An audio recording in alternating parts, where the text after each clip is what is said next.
Krishna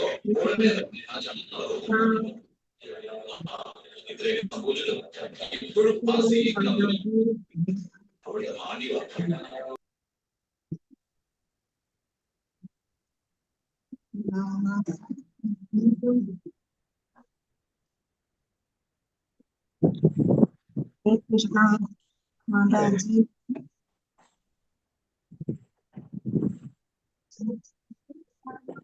Hare Krishna എല്ലാവർക്കും പ്രണാമം. ഹരേ Krishna Mataji. Hare Krishna. ഹരേ കൃഷ്ണ പ്രണാമം ഹരേ കൃഷ്ണ. ഹരേ കൃഷ്ണ മാതാജി. ഹരേ കൃഷ്ണ മാതാജി. ഹരേ കൃഷ്ണ മാതാജി. ഹരേ കൃഷ്ണ മാതാജി. ഹരേ കൃഷ്ണ മാതാജി. ഹരേ കൃഷ്ണ മാതാജി. ഹരേ കൃഷ്ണ മാതാജി. ഹരേ കൃഷ്ണ മാതാജി. ഹരേ കൃഷ്ണ മാതാജി. ഹരേ കൃഷ്ണ.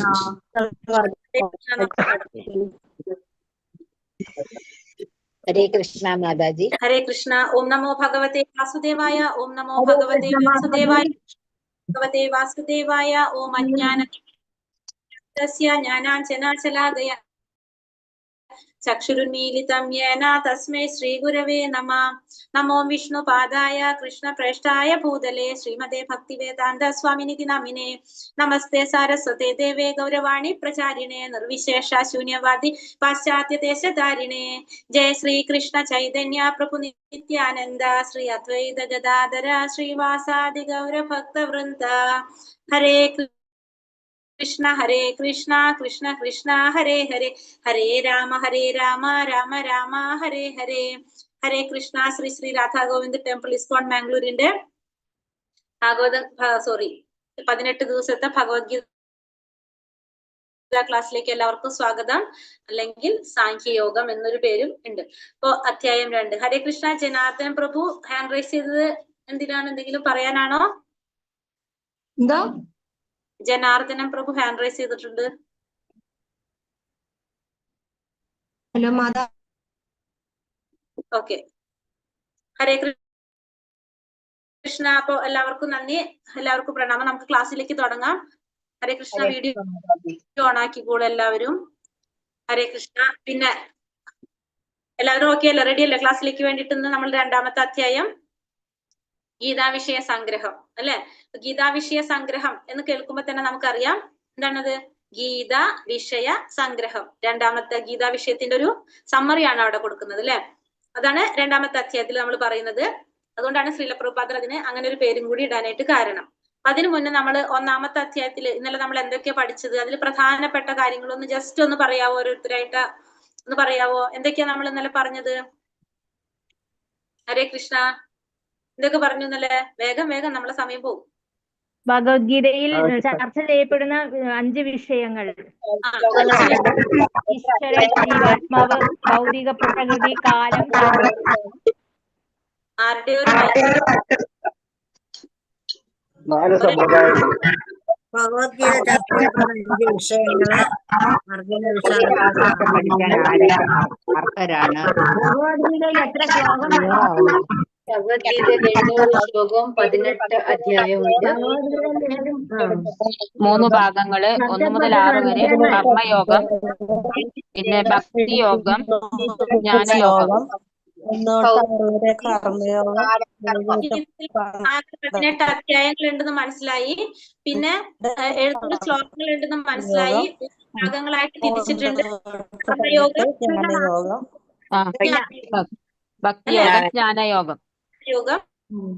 ജ്ഞാനയോഗം. അത് കഴിഞ്ഞിട്ട് ഭഗവത്ഗീതയിൽ 5 വിഷയങ്ങളാണ് ചർച്ച ചെയ്യുന്നത്. 1 ഈശ്വരൻ, ജീവാത്മാവ്, ഭൗതിക പ്രകൃതി, കാലം, കർമ്മം. ഈശ്വരൻ, കാലം, ജീവാത്മാവ്, 5 കാര്യങ്ങളുണ്ട്. കാലം, കർമ്മം. 5 കാര്യങ്ങൾ ഭഗവത്ഗീതയിൽ ചർച്ച ചെയ്യപ്പെടുന്നുള്ളത് നമ്മൾ കണ്ടു. അത് കഴിഞ്ഞിട്ട് അർജുനൻ കാരണം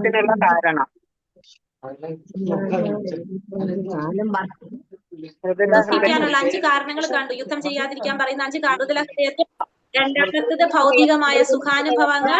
മൂന്നാമത്തത് മൂന്നാമത്തെ കുടുംബ പാരമ്പര്യം തീരുമാനമെടുക്കാൻ പറ്റാത്ത പറ്റാത്ത ഒരവസ്ഥയിലേക്ക് നിൽക്കുകയാണ് അർജുനൻ. ഓക്കെ, അത് കഴിഞ്ഞിട്ട് പിന്നെ നമ്മൾ അക്രമികളെ കുറിച്ച് പറഞ്ഞു. 6 തരത്തിലുള്ള അക്രമികളെ കുറിച്ച് നമ്മൾ പറഞ്ഞു.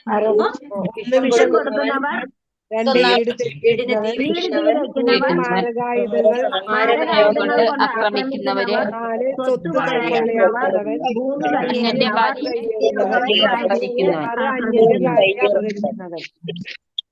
എന്റെ ഭാര്യ അപഹരിക്കുന്നവൻ, സ്വത്ത് കൊള്ളയടിക്കുന്നവൻ, പിന്നെ കയ്യേറുന്നവൻ അല്ലെ, മരകായുധങ്ങൾ കൊണ്ട് ആക്രമിക്കുന്നു.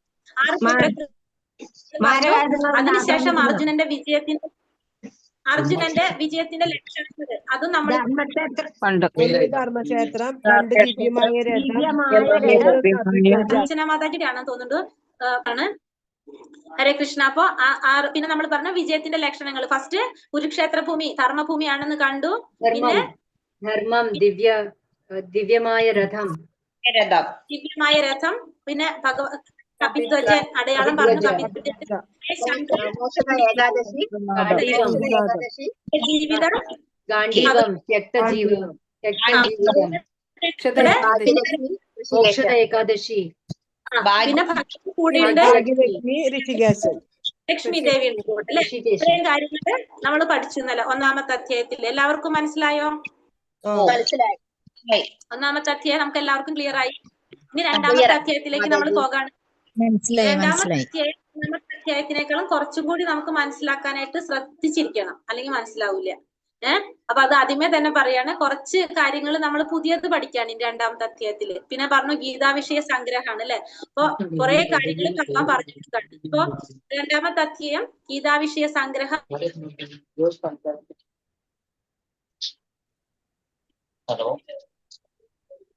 അപ്പൊ നമ്മൾ പറഞ്ഞു ഭഗവത്ഗീത എന്ന് പറയുന്നത് 12 വരെയുള്ളത് ഭക്തിയോഗം, 13 മുതൽ 18 വരെയുള്ളത് ജ്ഞാനയോഗം.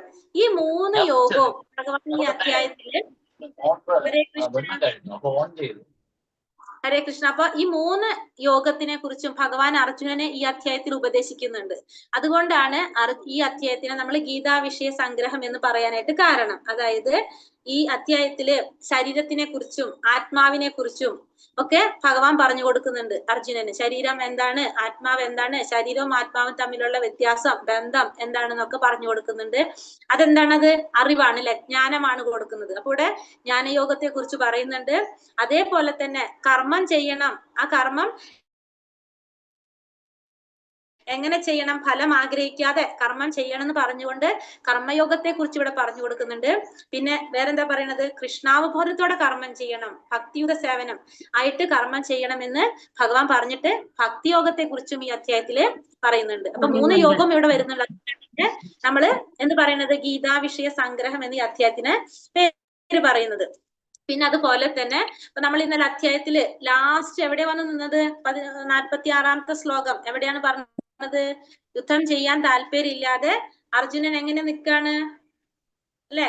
അർജുനൻ വില്ലും ശരങ്ങളും താഴെ വെച്ച് യുദ്ധം ചെയ്യാൻ താല്പര്യമില്ലാതെ നിൽക്കുന്നതായിട്ടാണ് നമ്മൾ ഇന്നലെ അവസാനിപ്പിച്ചത്. 1ാമത്തെ അധ്യായമാണോ? ഓർമ്മയുണ്ടോ? 1ാമത്തെ അധ്യായം അങ്ങനെയല്ല ഇത്. 1ാമത്തെ അധ്യായത്തില് വില്ലും ശരങ്ങളും താഴെ വെച്ച് യുദ്ധം ചെയ്യാൻ ഇഷ്ടമില്ലാതെ നിൽക്കുകയാണെന്നാണ് 1ാമത്തെ അധ്യായം നമ്മൾ അവസാനിപ്പിച്ചത് അല്ലെ. അപ്പൊ 2ാമത്തെ അധ്യായത്തിലേക്ക് കടക്കുന്നതിന് മുൻപ് അർജുനനെ ഭഗവാൻ വഴക്ക് പറയാണ്. കാരണം എന്താണ്? യുദ്ധം ചെയ്യാൻ താല്പര്യമില്ലാതെ വില്ലും ശരങ്ങളും താഴെ വെച്ച് നിൽക്കുകയാണെന്ന് പറയണം. അപ്പൊ ആ ശ്ലോകം ഇതിൽ പറയുന്നില്ല, ഭഗവാൻ പറയുന്ന ആദ്യത്തെ ശ്ലോകം. അതുകൊണ്ട് ഞാനത് വായിക്കാം,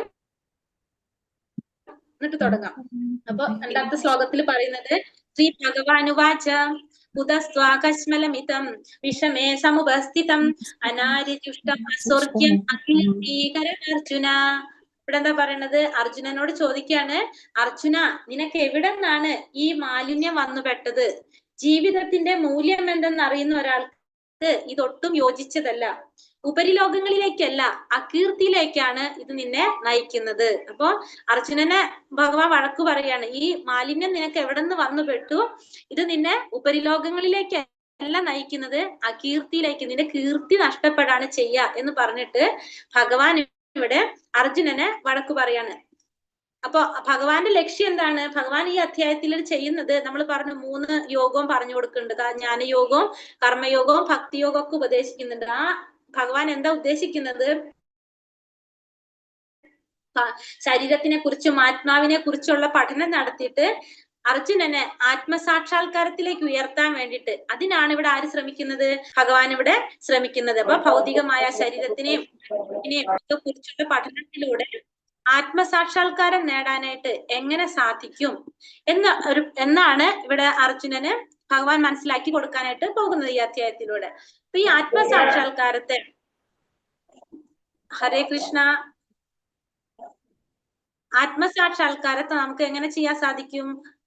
3 തരത്തില് നമുക്ക് ഈ നിരപേക്ഷ സത്യത്തെ നമുക്ക് എന്ത് ചെയ്യാൻ സാധിക്കും? നിരപേക്ഷ സത്യത്തെ സാക്ഷാത്കരിക്കാനായിട്ട് നമുക്ക് സാധിക്കും. അപ്പൊ ആത്മസാക്ഷാത്കാരം 3 തരത്തിൽ നമുക്ക് ചെയ്യാം. ആ ഭഗവത് സാക്ഷാത്കാരം നിരപേക്ഷ സത്യം, ആ സത്യത്തെ 3 രീതിയിൽ നമുക്ക് സാക്ഷാത്കരിക്കാനായിട്ട് സാധിക്കും. ഒന്നാമത്തെയാണ് എന്ത്? ബ്രഹ്മ സാക്ഷാത്കാരം.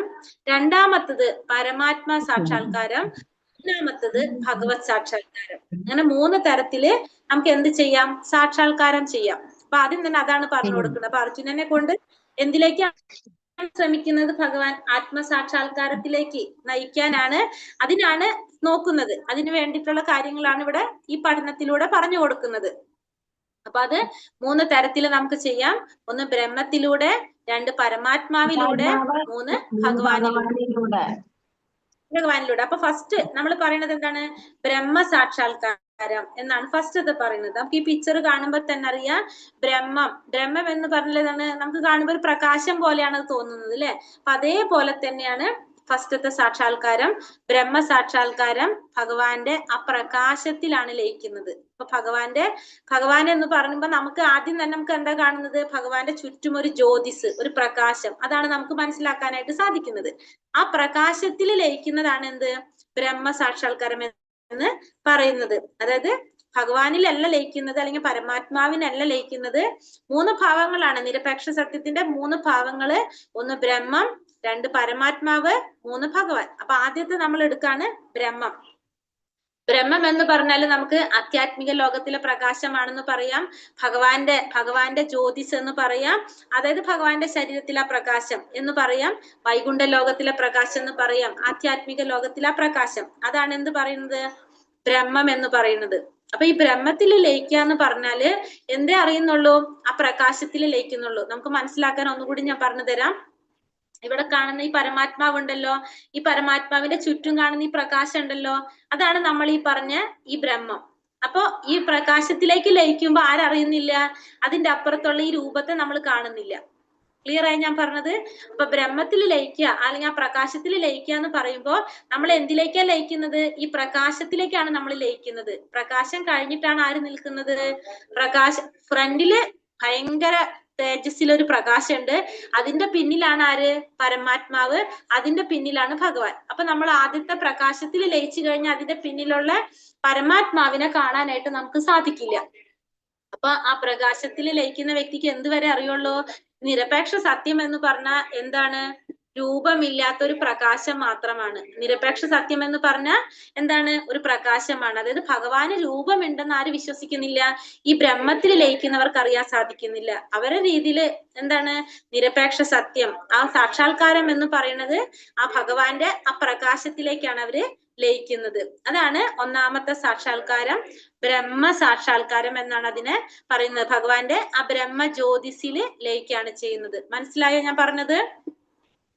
ഇനി രണ്ടാമത്തെ സാക്ഷാത്കാരമാണ് പരമാത്മാ സാക്ഷാത്കാരം. പരമാത്മാ സാക്ഷാത്കാരം എന്ന് പറഞ്ഞാല് നമ്മൾ പറഞ്ഞപ്പോ രണ്ടാമത്തത് പരമാത്മാ സാക്ഷാത്കാരം. അപ്പൊ പരമാത്മാ സാക്ഷാത്കാരം എന്ന് പറയുന്നത് ചതുർഭുജധാരിയായിട്ടുള്ള 4 ഭുജത്തോട് കൂടിയ ശംഖ്, ചക്ര, ഗദ, പത്മം പിടിച്ചു നിൽക്കുന്ന ആ ഭഗവാന്റെ ശംഖ്, ചക്ര, ഗദ, പത്മത്തോട് കൂടിയ ഈ ഭഗവാന്റെ ഈ രൂപത്തെ, പരമാത്മാ രൂപത്തെ സാക്ഷാത്കരിക്കുന്നതാണ് എന്ത്? നമ്മൾ ഈ പറഞ്ഞ രണ്ടാമത്തെ സാക്ഷാത്കാരം, പരമാത്മാ സാക്ഷാത്കാരം. ആ പരമാത്മാ സാക്ഷാത്കാരം എങ്ങനെയാണ് നേടാൻ സാധിക്കുന്നത്? അതിന് കുറേ വർഷങ്ങള്, ചിലപ്പോ കുറെ ജന്മങ്ങള് നമ്മള് ധ്യാനത്തിലൂടെയാണ് നമുക്ക് എന്ത് സാധിക്കുന്നത്? ഈ പരമാത്മാ സാക്ഷാത്കാരം നേടാനായിട്ട് സാധിക്കുന്നത്. പരമാത്മാവ് എന്ന് പറയുന്നത് നമ്മുടെ എല്ലാവരുടെ ഹൃദയത്തിലും ഭഗവാൻ ഇരിക്കുന്നുണ്ട്. ആരായിട്ട്? പരമാത്മാവായിട്ട്. നമ്മുടെ ഉള്ളിലെല്ലാം ഉള്ള പരമാത്മാവ് ഭഗവാനാണ്. പരമാത്മാ രൂപത്തിലാണ് ഭഗവാൻ നമ്മുടെ ഉള്ളിൽ ഇരിക്കുന്നത്. ആ പരമാത്മാവിനെ സാക്ഷാത്കരിക്കുക എന്നുള്ളതാണ് രണ്ടാമത്തെ പറയുന്നത് പരമാത്മാ സാക്ഷാത്കാരം. അതിന് കുറെ വർഷങ്ങൾ എടുക്കാം, കുറെ ജന്മങ്ങൾ എടുക്കാം. അങ്ങനെ നമ്മൾ ധ്യാനത്തിലൂടെ തപശ്ചര്യകളിലൂടെ ഒക്കെ നമ്മൾ സാക്ഷാത്കരിക്കുന്നതാണ് രണ്ടാമത്തെ സാക്ഷാത്കാരം. അതാണ് പരമാത്മാ സാക്ഷാത്കാരം എന്ന് പറയുന്നത്. ഇതാണ് നമ്മൾ ഈ പറഞ്ഞ രണ്ടാമത്തെ സാക്ഷാത്കാരം. പിന്നെ മൂന്നാമത്തതാണ് എന്ത്? ഭഗവത് സാക്ഷാത്കാരം. ഭഗവത് സാക്ഷാത്കാരം എന്ന് പറഞ്ഞ സച്ചിദാനന്ദ സ്വരൂപനായിട്ടുള്ള നമുക്ക് സത്ത് ചിത്ത് ആനന്ദം നൽകുന്ന, എപ്പോഴും നമ്മളുള്ളില് ആനന്ദവും ജ്ഞാനവും ഒക്കെ പ്രദാനം ചെയ്യുന്ന ആ ഭഗവാന് ശ്രീകൃഷ്ണ രൂപത്തിൽ ഭഗവാനെ സാക്ഷാത്കരിക്കുന്നതാണ് എന്ത്? ഭഗവത് സാക്ഷാത്കാരം എന്ന് പറയുന്നത്. മൂന്നാമത്തത് ഭഗവത് സാക്ഷാത്കാരം. ഭഗവത് സാക്ഷാത്കാരം എങ്ങനെയാണ്? സത്ചിത്ത് ആനന്ദമായിരിക്കും, നമുക്ക് എപ്പോഴും പരമാനന്ദമായിരിക്കും. എപ്പോഴും ഭഗവാന്റെ ആ ഒരു സാക്ഷാത്കാരം നേടിക്കഴിഞ്ഞാൽ നമ്മൾ എങ്ങനെയായിരിക്കും? പരമാനന്ദത്തിലായിരിക്കും നമ്മള്. ആ സാക്ഷാത്കാരമാണ് ഭഗവത് സാക്ഷാത്കാരം എന്ന് പറയുന്നത്. അത് നമുക്ക് എങ്ങനെയാണ് സാധിക്കുക? എളുപ്പത്തിൽ സാധിക്കുന്നതാണ് പറയുന്നത്. എങ്ങനെ? ഭക്തിയുത സേവനത്തിലൂടെ, ഭക്തിയുത സേവനം ചെയ്യുന്നതിലൂടെ, ഭഗവാന് സേവനങ്ങൾ ചെയ്യുന്നതിലൂടെ, ഭഗവാന്റെ നാമം ജപിക്കുന്നതിലൂടെ നമുക്കത് എളുപ്പം, കലിയുഗത്തില് എളുപ്പത്തിൽ ചെയ്യാൻ സാധിക്കുന്നതാണ് ഭഗവത് സാക്ഷാത്കാരം എന്ന് നമുക്ക് പറയാം. അപ്പൊ 3 തരത്തിൽ നമുക്ക് നിരപേക്ഷ സത്യത്തെ സാക്ഷാത്കരിക്കാൻ സാധിക്കും. അതായത് ആത്മസാക്ഷാത്കാരം 3 രീതിയിൽ നമുക്ക് ചെയ്യാം. ഒന്ന് ബ്രഹ്മത്തിലൂടെ, പരമാത്മാവിലൂടെ, ഭഗവാനിലൂടെ. ഇപ്പൊ ബ്രഹ്മസാക്ഷാത്കാരം എന്ന് പറയുന്നത് നമ്മൾ എന്താണ്? ആരെ കുറിച്ച് അറിയുന്നില്ല? ആ നിരപേക്ഷ സത്യത്തെ ഒരു രൂപമായിട്ട് നമ്മൾ അറിയുന്നില്ല, ഒരു പ്രകാശമായിട്ട് മാത്രമേ നമുക്ക് അറിയാൻ സാധിക്കുന്നുള്ളൂ. അതാണ് ബ്രഹ്മസാക്ഷാത്കാരം. അപ്പൊ നമ്മൾ എന്തിലേക്കാ ലയിക്കുന്നത്? ഭഗവാന്റെ ആ ജ്യോതിസിലേക്ക്, ആ പ്രകാശത്തിലേക്കാണ് നമ്മൾ ലയിക്കുന്നത്. രണ്ടാമത്തതാണ് പരമാത്മാ സാക്ഷാത്കാരം. പരമാത്മാ സാക്ഷാത്കാരം എന്ന് പറഞ്ഞാല് നമ്മുടെ എല്ലാവരുടെ ഉള്ളിലും ആരുണ്ട്? പരമാത്മാവായിട്ട് ഭഗവാൻ ഇരിക്കുന്നുണ്ട്. ആ ഭഗവാന് പരമാത്മാവായിട്ടുള്ള ആ രൂപത്തെ നമ്മൾ സാക്ഷാത്കരിക്കുകയാണ്. അപ്പോഴും നമുക്ക് എന്തിനെ കുറിച്ച് അറിയാൻ സാധിക്കില്ല? ഭഗവാനെ കുറിച്ച് അറിയുന്നില്ല നമ്മള്. പക്ഷെ ബ്രഹ്മത്തിനേക്കാളും കുറച്ചും കൂടി നമ്മൾ ഉള്ളിലേക്ക് പോയി. ബ്രഹ്മം ഫ്രണ്ടില്, അതിന്റെ ബാക്കിലാണ് പരമാത്മാവ്. അപ്പൊ നമ്മൾ കുറച്ചും കൂടി ഉള്ളിലേക്ക് പോയി ആ പരമാത്മാവിനെ സാക്ഷാത്കരിക്കുകയാണ്. അപ്പൊ അത് പക്ഷെ നമുക്ക് എന്താണ്? കുറെ ജന്മങ്ങൾ എടുക്കാം, കുറെ വർഷങ്ങൾ എടുക്കാം. ധ്യാനത്തിലൂടെ തപശ്ചര്യയിലൂടെയൊക്കെയാണ് നമുക്കത് സാധിക്കുന്നത്. അതാണ് രണ്ടാമത്തത് സാക്ഷാത്കാരം, പരമാത്മാവിലൂടെ, പരമാത്മാ സാക്ഷാത്കാരം. മൂന്നാമത്തെ സാക്ഷാത്കാരമാണ് എന്ത്? ഭഗവത് സാക്ഷാത്കാരം. അപ്പൊ ഭഗവത് സാക്ഷാത്കാരം എന്ന് പറഞ്ഞാൽ എങ്ങനെയാണ്? നമ്മള് സച്ചിദാനന്ദ സ്വരൂപനായിട്ടുള്ള ഭഗവാൻ ശ്രീകൃഷ്ണനെ സാക്ഷാത്കരിക്കുക. അതാണ് ഭഗവത് സാക്ഷാത്കാരം എന്ന് പറയുന്നത്. താരതമ്യേന അത് എളുപ്പമാണ്. കാരണം ബ്രഹ്മത്തെ നമ്മൾ പറഞ്ഞു, നമ്മൾ ചെയ്തിട്ട് എന്താണ്? ഭഗവാൻ അറിയുന്നേ ഇല്ല, പ്രകാശത്തിലാണ് ലയിക്കുന്നത്.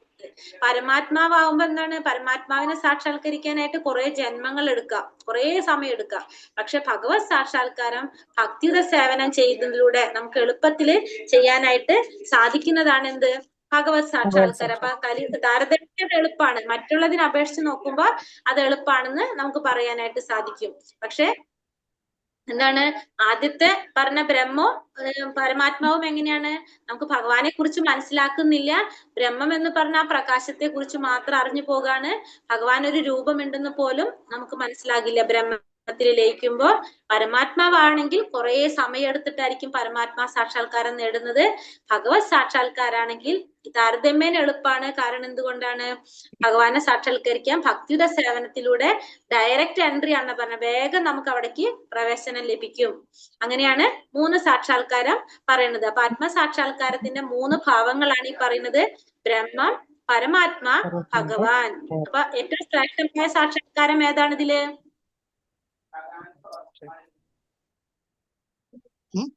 ഏറ്റവും ശ്രേഷ്ഠമായിട്ടുള്ള സാക്ഷാത്കാരം ഇതിൽ ഏതായിരിക്കും?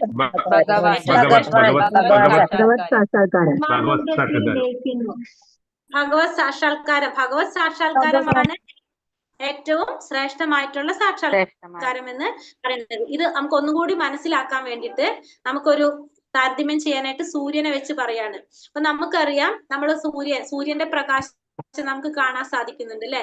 അപ്പൊ സൂര്യപ്രകാശം കാണുമ്പോ നമുക്കറിയില്ല സൂര്യൻ ഒരു ഉപരിതലുണ്ട്, സൂര്യൻ ഒരു ദേവനാണെന്ന് നമുക്കറിയില്ല. നമുക്ക് എന്ത് മാത്രമേ അറിയുള്ളൂ? നമ്മളെ ചുറ്റും കാണുന്ന ഈ പ്രകാശം മാത്രമേ നമ്മൾ അറിയുന്നുള്ളൂ. നമ്മൾ നേരം വെളുത്ത് എഴുന്നേറ്റ് വരുമ്പോൾ നമ്മളെ ചുറ്റും ഒരു പ്രകാശം. അതേപോലെയാണ് എന്ത് ബ്രഹ്മത്തിന്റെ സാക്ഷാത്കാരം. ഒരു ഭഗവാൻ ഉണ്ടെന്നോ ഒരു ദേവൻ ഉണ്ടെന്നോ ഒന്നും ആർക്കറിയില്ല, ഈ ബ്രഹ്മത്തിൽ ലയിക്കുന്നവർക്ക് അറിയില്ല. രണ്ടാമത്തതാണ് പരമാത്മാ സാക്ഷാത്കാരം. അപ്പൊ അത് ആ വെളിച്ചത്തിനേക്കാളും കൂടുതൽ കുറച്ചും കൂടി കടന്നു സൂര്യന്റെ ആ ഉപരിതലത്തിലെത്തി. അപ്പോ അപ്പോഴും ആരെ കുറിച്ച് അറിയുന്നില്ല? സൂര്യദേവനെ കുറിച്ച് അറിയുന്നില്ല.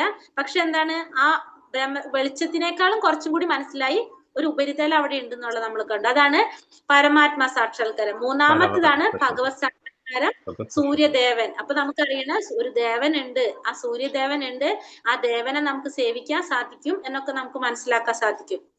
അതാണ് ഇത് വെച്ചിട്ട് നമുക്ക് മനസ്സിലാകാൻ വേണ്ടിയിട്ട് പറഞ്ഞതാണ്. അപ്പൊ നമുക്ക് മനസ്സിലായി ഏറ്റവും ശ്രേഷ്ഠമായ സാക്ഷാത്കാരം ഏതാണ്? ഭഗവത് സാക്ഷാത്കാരമാണ്. അപ്പൊ ഇനി നമുക്കറിയണം ഇതാരാണ് ഭഗവാൻ എന്ന് നമുക്കറിയാം അല്ലെ. അപ്പൊ സാക്ഷാത്കാരം നമുക്ക് മനസ്സിലായി, ഭഗവത് സാക്ഷാത്കാരാണ് ഏറ്റവും ശ്രേഷ്ഠമായത്. ഇനി അടുത്തത് നമ്മൾ മനസ്സിലാക്കണം ആരാണ് ഭഗവാൻ. അപ്പൊ അതിന് പരാശര മഹർഷി വേദവ്യാസന്റെ അച്ഛൻ. വേദവ്യാസൻ ആരാണ്? കേട്ടിട്ടുണ്ടോ വേദവ്യാസൻ എന്ന പേര്? അതെ, മഹാഭാരതവും രാമായണവും ഒക്കെ മഹാഭാരതം എഴുതിയ ആളാണ് വേദവ്യാസൻ. അതെ, മഹാഭാരതം, പിന്നെന്താണ് ഭാഗവതം, പുരാണങ്ങൾ, ഇതൊക്കെ രചിച്ചത് ആരാണ്? എഴുതിയത് വേദവ്യാസനാണ് അല്ലെ. ആ വേദവ്യാസന്റെ പിതാവായിട്ടുള്ള പരാശര മഹർഷി നൽകിയിരിക്കുന്ന നിർവചനാണ് ഭഗവാൻ എന്ന് പറഞ്ഞു കഴിഞ്ഞാല് സൗന്ദര്യം, സമ്പത്ത്, കീർത്തി, ശക്തി, ജ്ഞാനം, വൈരാഗ്യം, ഈ 6 ഗുണങ്ങള് ഫുള്ള് അടങ്ങിയിട്ടുള്ള കൂടുതൽ സൗന്ദര്യം, ഏറ്റവും കൂടുതൽ സൗന്ദര്യം, ഏറ്റവും കൂടുതൽ സമ്പത്ത്, ഏറ്റവും കൂടുതൽ കീർത്തി, ശക്തി, ജ്ഞാനം, വൈരാഗ്യം, ഇത് മുഴുവനും അടങ്ങിയിരിക്കുന്നത് ആരിലാണോ അവരെ നമുക്ക് എന്തെന്ന് പറയാം? ഭഗവാൻ എന്ന് പറയാം. ഇപ്പൊ ചിലവര് കുറെ സൗന്ദര്യമുള്ള ഒരു വ്യക്തി ഉണ്ടാവും, കുറെ സമ്പത്തുള്ള ഒരു വ്യക്തി ഉണ്ടാവും, കുറെ കീർത്തിയുള്ള, അങ്ങനെ പല പല ഗുണങ്ങൾ ഓരോരുത്തരിലുണ്ടാവും. പക്ഷെ ഇതെല്ലാം കൂടിയിട്ട് ഒരുമിച്ച് ആരിലേ ഉണ്ടാവുള്ളൂ? ഭഗവാന് മാത്രമേ ഉണ്ടാകുള്ളൂ. അപ്പൊ ഈ എല്ലാ ഗുണങ്ങളും ഒരുമിച്ച് ചേർന്നിരിക്കുന്ന ആ വ്യക്തിയെ നമുക്ക് എന്ത് പറയാം? ഭഗവാൻ എന്ന് വിളിക്കാം. അതായത് 6 ഭഗങ്ങള്, 6 ഐശ്വര്യങ്ങൾ മുഴുവനും ഉൾക്കൊണ്ടിരിക്കുന്നത് ആരാണോ അവരാണ്, ആ ആളാണ് ആര്? ഭഗവാൻ. ആ വ്യക്തിയാണ് നമ്മള് ഭഗവാൻ എന്ന് പറയുന്നത്. അപ്പൊ ആ വ്യക്തിയാണ് ഭഗവാൻ. അപ്പൊ ഭഗവാൻ എന്ന വാക്കിന് പരാശര മഹർഷി നൽകിയിരിക്കുന്ന നിർവചനമാണ് സൗന്ദര്യം, സമ്പത്ത്, കീർത്തി, ശക്തി, ജ്ഞാനം, വൈരാഗ്യം, അല്ലെങ്കിൽ ത്യാഗം എന്ന് പറയാം. ഇത് എല്ലാം ഉൾക്കൊള്ളുന്ന ഒരു വ്യക്തിയാണ് ആര്? ഭഗവാൻ എന്ന് പറയാം. അപ്പൊ ഇവിടെ നമ്മൾ പറഞ്ഞു ആത്മസാക്ഷാത്കാരത്തിന്റെ 3 ഭാവങ്ങള്. അത് ബ്രഹ്മം, പരമാത്മാ, ഭഗവാൻ. അതിൽ ഏറ്റവും ശ്രേഷ്ഠമായിട്ടുള്ളത് ഭഗവത് സാക്ഷാത്കാരം. ഭഗവാൻ ആരാണെന്നുള്ളതിന് ഒരു നിർവചനം നമുക്ക് ഇവിടെ കിട്ടി. അപ്പൊ ഇനി അടുത്തത് എന്താണ്? അപ്പൊ അർജുനനെ ഭഗവാൻ എന്ത് പറഞ്ഞു നിർത്തിയിരിക്കുകയാണ്? ചീത്ത പറയാണ് അല്ലെ. നിനക്ക് എവിടെ നിന്നാണ് ഈ മാലിന്യം വന്ന് പെട്ടത്? നീ ഈ ചെയ്യുന്നത് കൊണ്ട് നിന്റെ കീർത്തി നഷ്ടപ്പെടാണ് ചെയ്യുന്നത്. അപ്പൊ പ്രയാസത്തോടെ അർജുനൻ ഭഗവാനോട് എന്താ പറയുന്നത്? എനിക്ക് മനസ്സിലാകുന്നില്ല, ഞാൻ എന്ത് ചെയ്യും? കാരണം വെച്ചിട്ടുണ്ടെങ്കിൽ ഈ പൂജാർഹരായിട്ടുള്ള, പൂജിക്ക് അത്രയും ശ്രേഷ്ഠരായിട്ടുള്ള, അത്രയും ബഹുമാന്യരായിട്ടുള്ള ഈ ഭീഷ്മരെയും ദ്രോണരെയും പോലുള്ളവരൊക്കെ ഞാൻ എങ്ങനെയാണ് അസ്ത്രങ്ങൾ കൊണ്ട് തിരിച്ചടിക്കുക? എനിക്ക് എന്താണ് ചെയ്യേണ്ടതെന്ന് എനിക്ക് മനസ്സിലാകുന്നില്ല. നമ്മള് അവരെ വധിച്ചിട്ട് ഞാൻ ജീവിച്ചിരുന്നിട്ട് എന്താ കാര്യം? എനിക്കൊന്നും മനസ്സിലാകുന്നില്ല. എനിക്ക് വേണ്ട ഉപദേശം തരാനായിട്ട്. കാരണം വഴക്ക് പറഞ്ഞപ്പോ അർജുനൻ ഭഗവാന്റെ അടുത്ത് സറണ്ടർ ആകാണ്. അപ്പൊ 7ാമത്തെ ശ്ലോകത്തില് അർജുനൻ എന്ത് ചെയ്യാണ്? ഭഗവാന്റെ അടുത്ത് ഭഗവാനെ ഗുരുവായിട്ട് സ്വീകരിക്കുകയാണ്. അതായത് എന്നെ ശിഷ്യനായിട്ട് സ്വീകരിക്കാൻ പറഞ്ഞിട്ട് ഭഗവാന്റെ അടുത്ത് അർജുനൻ കീഴടങ്ങുന്നതാണ് 7ാമത്തെ ശ്ലോകത്തില്. വഴക്ക് പറഞ്ഞപ്പോ അർജുനൻ ഇത്രയും നേരം ആരായിരുന്നു? അർജുനൻ ഭഗവാന്റെ സുഹൃത്തായിരുന്നു അല്ലെ. അവർ തമ്മിലുള്ള ബന്ധം എങ്ങനെയായിരുന്നു? സുഹൃത്ത് ബന്ധമായിരുന്നു. അപ്പൊ ഈ ഒരു ശ്ലോകത്തോടു കൂടി ഭഗവാനും അർജുനനും തമ്മിലുള്ള ബന്ധത്തിന്റെ രീതി മാറി. ആരായി മാറി? ഗുരുവും ശിഷ്യനുമായിട്ട് മാറാണ്. അപ്പൊ ശ്ലോകത്തിൽ എന്താ പറയുന്നത്? കർപ്പണ്യദോഷോപഹത സ്വഭാവഃ പൃച്ഛാമി ത്വാം ധർമ്മ സമ്മൂഢചേതഃ യശ്രേയസാ നിശ്ചിതം ബ്രൂഹി തന്മേ ശിഷ്യസ്തേഹം ശാധി മാം ത്വാം പ്രപന്നം. ദൗർബല്യം കൊണ്ട് ആത്മനിയന്ത്രണം നഷ്ടപ്പെട്ട എനിക്ക് കൃത്യനിർവഹണത്തെ പറ്റി ഒന്നും വ്യക്തമാകുന്നില്ല. എനിക്ക് ഈ അവസ്ഥയിൽ എനിക്ക് എന്താണ് യോജിച്ചതെന്ന് പറഞ്ഞു തരണം. ഞാൻ അങ്ങയെ ശരണം പ്രാപിച്ച ശിഷ്യനാണ്, ദയവായി ഉപദേശം തന്നാൽ അപ്പൊ അർജുനൻ ഭഗവാനോട് പറയാണ്, കാരണം വഴക്ക് പറയല്ലേ. അപ്പൊ അർജുനൻ എന്താ പറയുന്നത്? ഞാൻ ഇപ്പോൾ അങ്ങയെ ശരണം പ്രാപിച്ച ശിഷ്യനാണ്, എനിക്ക് വേണ്ട നിർദ്ദേശം ഉപദേശം തന്നാലും. അപ്പൊ ഞാൻ ഇപ്പൊ എന്താണ്, ദൗർബല്യം കൊണ്ട് ആത്മനിയന്ത്രണം നഷ്ടപ്പെട്ടിട്ട് എനിക്ക് എന്താണ് ചെയ്യേണ്ടത്, എന്ത് ചെയ്യണം എന്നൊന്നും എനിക്ക് മനസ്സിലാക്കാൻ സാധിക്കുന്നില്ല. അപ്പൊ ഞാൻ എന്ത് ചെയ്യാണിപ്പോ? ഞാൻ അങ്ങയെ ശരണം പ്രാപിക്കാണ്. അപ്പൊ എനിക്ക് വേണ്ട ഉപദേശം തന്നാലും. ഒരു ശിഷ്യനായിട്ട് നോക്കി, ഒരു ശിഷ്യൻ ഇരിക്കുന്ന ഒരു രീതി കാണുന്നുണ്ടോ? എങ്ങനെയാണ്? കൈ കൂപ്പി കാല് മടക്കിയിട്ടില്ലേ? അപ്പൊ അത്രയും വിനയത്തോടെയാണ് ഒരു ശിഷ്യൻ ആരെ സമീപിക്കുന്നത്? ഗുരുവിനെ സമീപിക്കുന്നത്. അപ്പൊ പറയാണ്, എനിക്ക് എന്താണ് ചെയ്യേണ്ടതെന്ന് മനസ്സിലാകുന്നില്ല, അതുകൊണ്ട് എനിക്ക് വേണ്ട നിർദ്ദേശങ്ങൾ തരണേ, ഉപദേശം തരണേ എന്ന് ഭഗവാനോട് അർജുനൻ അപേക്ഷിക്കുകയാണ്. അപ്പൊ ഈ ശ്ലോകം മുതല് അർജുനനും ഭഗവാനും തമ്മിലുള്ള ബന്ധം ഗുരു ശിഷ്യ ബന്ധമായിട്ട് മാറി. അർജുനൻ ഭഗവാന്റെ ശിഷ്യനായി, ഭഗവാൻ ആരാണിപ്പോ? ഗുരുവാണ്. ഇനി ഭഗവാൻ ആ ഗാംഭീര്യത്തോടെ ഒരു ഗുരു എന്ന രീതിയിലാണ് ഭഗവാൻ ഇനി അർജുനന് ഉപദേശങ്ങൾ കൊടുക്കാനായിട്ട് പോകുന്നത്. അപ്പൊ എന്തൊക്കെയായിരുന്നു അർജുനൻ പറഞ്ഞ കാര്യങ്ങൾ യുദ്ധം ചെയ്യാതിരിക്കാനായിട്ട്? ഒന്നാമത്തത് മൃദുല ഹൃദയത്വം അല്ലെ? ഒന്നാമത്തെ നമ്മൾ കണ്ടു മൃദുല ഹൃദയത്വം. രണ്ടാമത്തത് ഭൗതികമായ സുഖാനുഭവങ്ങള്. മൂന്നാമത്തത് പറഞ്ഞു പാപം. നാലാമത്തത് നമ്മൾ പറഞ്ഞു കുടുംബ പാരമ്പര്യം. അഞ്ചാമത്തത് അതുകൊണ്ട് തീരുമാനമെടുക്കാൻ പറ്റാത്തൊരവസ്ഥയിലാണ് അർജുനൻ. അപ്പൊ ഈ കാര്യങ്ങൾ മുഴുവനും ഭഗവാൻ ഇനി എന്താണ് അർജുനന് പറഞ്ഞു മനസ്സിലാക്കി കൊടുക്കാണ് ഇനി അടുത്ത ശ്ലോകങ്ങളിലൂടെ. അപ്പൊ ആദ്യം തന്നെ എന്താ പറഞ്ഞു കൊടുക്കുന്നത്? പറയുന്നത് ആത്മാവിനെ കുറിച്ചാണ് പറഞ്ഞു കൊടുക്കുന്നത്. എന്താ പറയുന്നത്? ദേഹിനോസ്മിൻ യഥാ ദേഹേ കൗമാരം യൗവനം ജര തഥാ ദേഹാന്തര പ്രാപ്തിർ ധീരസ്തത്രാന മുഹ്യതി. ശരീരസ്ഥനായ ആത്മാവ് ബാല്യത്തിൽ നിന്ന് യൗവനത്തിലേക്കും പിന്നെ വാർദ്ധക്യത്തിലേക്കും കടക്കുന്നത് പോലെ മരണശേഷം മറ്റൊരു ശരീരത്തിലേക്ക് പ്രവേശിക്കുന്നു. സമചിത്തനായ ഒരാൾക്ക് ഈ പരിണാമത്തെ പറ്റി സംഭ്രമം ഉണ്ടാവില്ല. അപ്പോ ആത്മാവ് എന്താണ് ചെയ്യുന്നത്? ബാല്യത്തിൽ നിന്ന് യൗവനത്തിലേക്കും പിന്നെ വാർദ്ധക്യത്തിലേക്കും കടക്കുന്നത് പോലെ മരണശേഷം മറ്റൊരു ശരീരത്തിലേക്ക് പ്രവേശിക്കും. ഇത് ആർക്ക് സംഭ്രമം ഉണ്ടാവില്ല? സമചിത്തനായ ഒരാൾക്ക്, ഈ മാറ്റങ്ങൾ അറിയുന്ന ഒരു വ്യക്തിക്ക് ഇതിനെ കുറിച്ചൊരു സംഭ്രമം ഉണ്ടാവില്ല. ഇപ്പോ ആത്മാവ്, ശരീരത്തിലിരിക്കുന്ന ആത്മാവ് എങ്ങനെ ചെയ്യുന്നത്? നമുക്കറിയാം, നമ്മുടെ ശരീരത്തിന് മാറ്റങ്ങൾ സംഭവിച്ചു കൊണ്ടിരിക്കുകയാണ്. നമ്മുടെ ശരീരം, നമ്മൾ ജനിക്കുമ്പോ നമ്മൾ ഇതേപോലെ ആയിരുന്നോ? അല്ല, നമ്മള് ശിശുവായിരുന്നു അല്ലെ? നമ്മൾ ചെറിയൊരു ശിശുവായി, പിന്നെന്താണ് നമ്മൾക്ക്, അതായത് ബാല്യം വന്നു, കൗമാരം വന്നു, യൗവനം വന്നു, വാർദ്ധക്യം വന്നു, അതിനുശേഷം അങ്ങനെയാണ് നമ്മളുടെ ശരീരത്തിന് മാറ്റങ്ങൾ സംഭവിച്ചു കൊണ്ടിരിക്കും. പക്ഷെ ശരീരത്തിലിരിക്കുന്ന ആത്മാവിന് എന്ത് സംഭവിക്കുന്നില്ല? മാറ്റങ്ങളൊന്നും സംഭവിക്കുന്നില്ല. അപ്പോ ആ ശരീരത്തിൽ ഇരുന്ന് വാർദ്ധക്യം വന്ന് ആ ശരീരം ഉപയോഗിക്കാൻ പറ്റാതെ വരുമ്പോ ആ ആത്മാവ് എന്ത് ചെയ്യും? അടുത്ത ശരീരത്തിലേക്ക് പോകും. പക്ഷെ ഇത് മനസ്സിലാക്കുന്ന ആ ഒരു വ്യക്തി, അതായത് സമചിത്തനായ ഒരു വ്യക്തി, ആ സമചിത്തനായ ഒരു വ്യക്തിക്ക് ഒരിക്കലും എന്ത് വരുന്നില്ല? സംഭ്രമം ഉണ്ടാകില്ല. അതായത് ഈ പരിണാമത്തെ കുറിച്ച്, ഇത്തരത്തിലുള്ള മാറ്റങ്ങളെ കുറിച്ച് അറിയുന്നത് കൊണ്ട് ആ വ്യക്തിക്ക് ഒരിക്കലും സംഭ്രമം ഉണ്ടാവുന്നില്ല. അപ്പൊ ആ ശരീരസ്ഥനായ ആത്മാവിന്, ആത്മാവ് ആ ശരീരത്തിൽ ഉണ്ടെങ്കിൽ മാത്രമേ ഇത്തരത്തിലുള്ള മാറ്റങ്ങൾ അവിടെ സംഭവിക്കുന്നുള്ളൂ. അല്ലെങ്കിൽ എന്ത് സംഭവിച്ചു? ആത്മാവ് ഇല്ലാണ്ടായി കഴിഞ്ഞാല് നമ്മൾ മരണപ്പെട്ടു അല്ലെ? പിന്നെ ആ ശരീരം നശിച്ചു പോയി. അപ്പൊ ആ ശരീരസ്ഥനായ ആത്മാവ് എന്താണ്? ബാല്യത്തിൽ നിന്ന് യൗവനത്തിലേക്കും വാർദ്ധക്യത്തിലേക്ക് ആ ശരീരത്തിന് പലവിധ മാറ്റങ്ങൾ നടന്നുകൊണ്ടിരിക്കും. അപ്പോഴും ആ ആത്മാവ് ആ ശരീരത്തിൽ തന്നെ ഉണ്ടാകും. എപ്പോഴാണ് ആ ശരീരം ഉപേക്ഷിക്കേണ്ടി വരുന്നത്, അതായത് ഉപയോഗിക്കാൻ പറ്റാതെ വരുന്നത്, അപ്പോഴെന്താ സംഭവിക്കുക? ആത്മാവ് വേറൊരു ശരീരത്തിലേക്ക് പ്രവേശിക്കും. സമചിത്തനായ ഒരാൾക്ക് ഇതിനെ കുറിച്ചൊരു സംഭ്രമം ഉണ്ടാകുന്നില്ല എന്ന് ഭഗവാൻ അർജുനന് പറഞ്ഞു കൊടുക്കുകയാണ്. എന്തുകൊണ്ടത് പറയേണ്ടി വന്നത്? അർജുനൻ പറയുന്നത് എന്താണ്? തന്റെ ബന്ധുക്കളെ അല്ലെ, ഭീഷ്മരെ പോലുള്ളവരെ, ഗുരുജനങ്ങളെ, ഗുരുമഹാജനങ്ങളൊക്കെ എങ്ങനെയാണ് ഞാൻ വധിക്കുക എന്നാണ് ചോദിക്കുന്നത്. അപ്പൊ അർജുനന് ഭഗവാൻ പറഞ്ഞു കൊടുക്കാണ് ഇവിടെ. എന്താ പറയണത്? ശരീരവും ആത്മാവും എന്താന്ന് പറയാണ്? ശരീരം എന്ന് പറഞ്ഞാല് പഞ്ചഭൂതങ്ങൾ കൊണ്ട് നിർമ്മിച്ചതാണ് നമ്മുടെ ശരീരം. അതായത് ഭൂമി, ജലം, അഗ്നി, വായു, ആകാശം, പഞ്ചമഹാഭൂതങ്ങൾ കൊണ്ട് നിർമ്മിച്ചതാണ് നമ്മുടെ ഈ ശരീരം എന്ന് പറയുന്നത്. ആ ശരീരം എന്തിനുള്ളതാണ്? നശിക്കാനുള്ളതാണ്. പഞ്ചഭൂതങ്ങൾ കൊണ്ട് നിർമ്മിച്ച ശരീരം നശിക്കാനുള്ളതാണ്. ആത്മാവാണെങ്കിലോ ഭഗവാന്റെ അംശമാണ്. അത് ആത്മാവിന് എന്തില്ല? നാശമുണ്ടാവില്ല. ആത്മാവ് എപ്പോഴും സ്ഥിരമായിട്ടുള്ളതാണ്, അതിന് നാശം സംഭവിക്കുന്നില്ല. പക്ഷെ ശരീരം എന്ന് പറയുന്നത് ഈ പഞ്ചഭൂതങ്ങൾ കൊണ്ട് നിർമ്മിച്ചതാണ്, അത് നശിക്കാനുള്ളതാണെന്ന് ഭഗവാൻ ഇവിടെ പറഞ്ഞു കൊടുക്കാണ്. അപ്പോ നമ്മൾ ഈ പറഞ്ഞ എന്താണ് ഇപ്പൊ നമ്മൾ പറഞ്ഞു ഇവിടെ അല്ലെ? ചെറിയൊരു പ്രായം തൊട്ട്, അതായത് ശൈശവം വന്നു, ബാല്യം വന്നു, യൗവനം വന്നു, കൗമാരം വന്നു, വാർദ്ധക്യം വന്നു, അങ്ങനെ ആ ശരീരത്തിൽ ഇങ്ങനെ പല മാറ്റങ്ങൾ സംഭവിച്ചുകൊണ്ടേയിരിക്കും. ആ ആത്മാവ് ഇങ്ങനെ നമ്മുടെ ശരീരത്തിൽ മാറ്റം വരുന്നുണ്ടെങ്കിലും ആത്മാവ് ഇങ്ങനെ അതിലൂടെ തന്നെ ഇങ്ങനെ നടന്ന് കടന്നുകൊണ്ടേയിരിക്കും. കടന്ന് ആ ശരീരം വാർദ്ധക്യത്തിൽ വന്ന് നമ്മള് ഒട്ടും പറ്റാതെ വന്ന് നമ്മൾ മരണപ്പെട്ടു പോകുമ്പോ ആത്മാവ് എന്ത് ചെയ്യും? അടുത്ത ശരീരത്തിലേക്ക് പോകും. അതാണ് ശരീരത്തിന് എന്ത് സംഭവിച്ചുകൊണ്ടിരിക്കുകയാണ്? ശരീരത്തിന് മാറ്റങ്ങൾ സംഭവിച്ചുകൊണ്ടിരിക്കും. ആത്മാവ് ആ ശരീരത്തിൽ ഇങ്ങനെ സഞ്ചരിച്ചു കൊണ്ടേയിരിക്കുകയാണ്.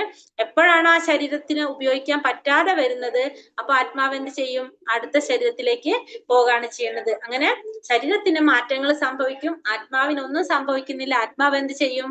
അടുത്ത ശരീരം, അതിന് പ്രവർത്തിക്കണമെങ്കിൽ ഒരു ശരീരം വേണം. അപ്പോ അടുത്ത ശരീരത്തിലേക്ക് അത് പ്രവേശിക്കുകയാണ് ചെയ്യുന്നത്.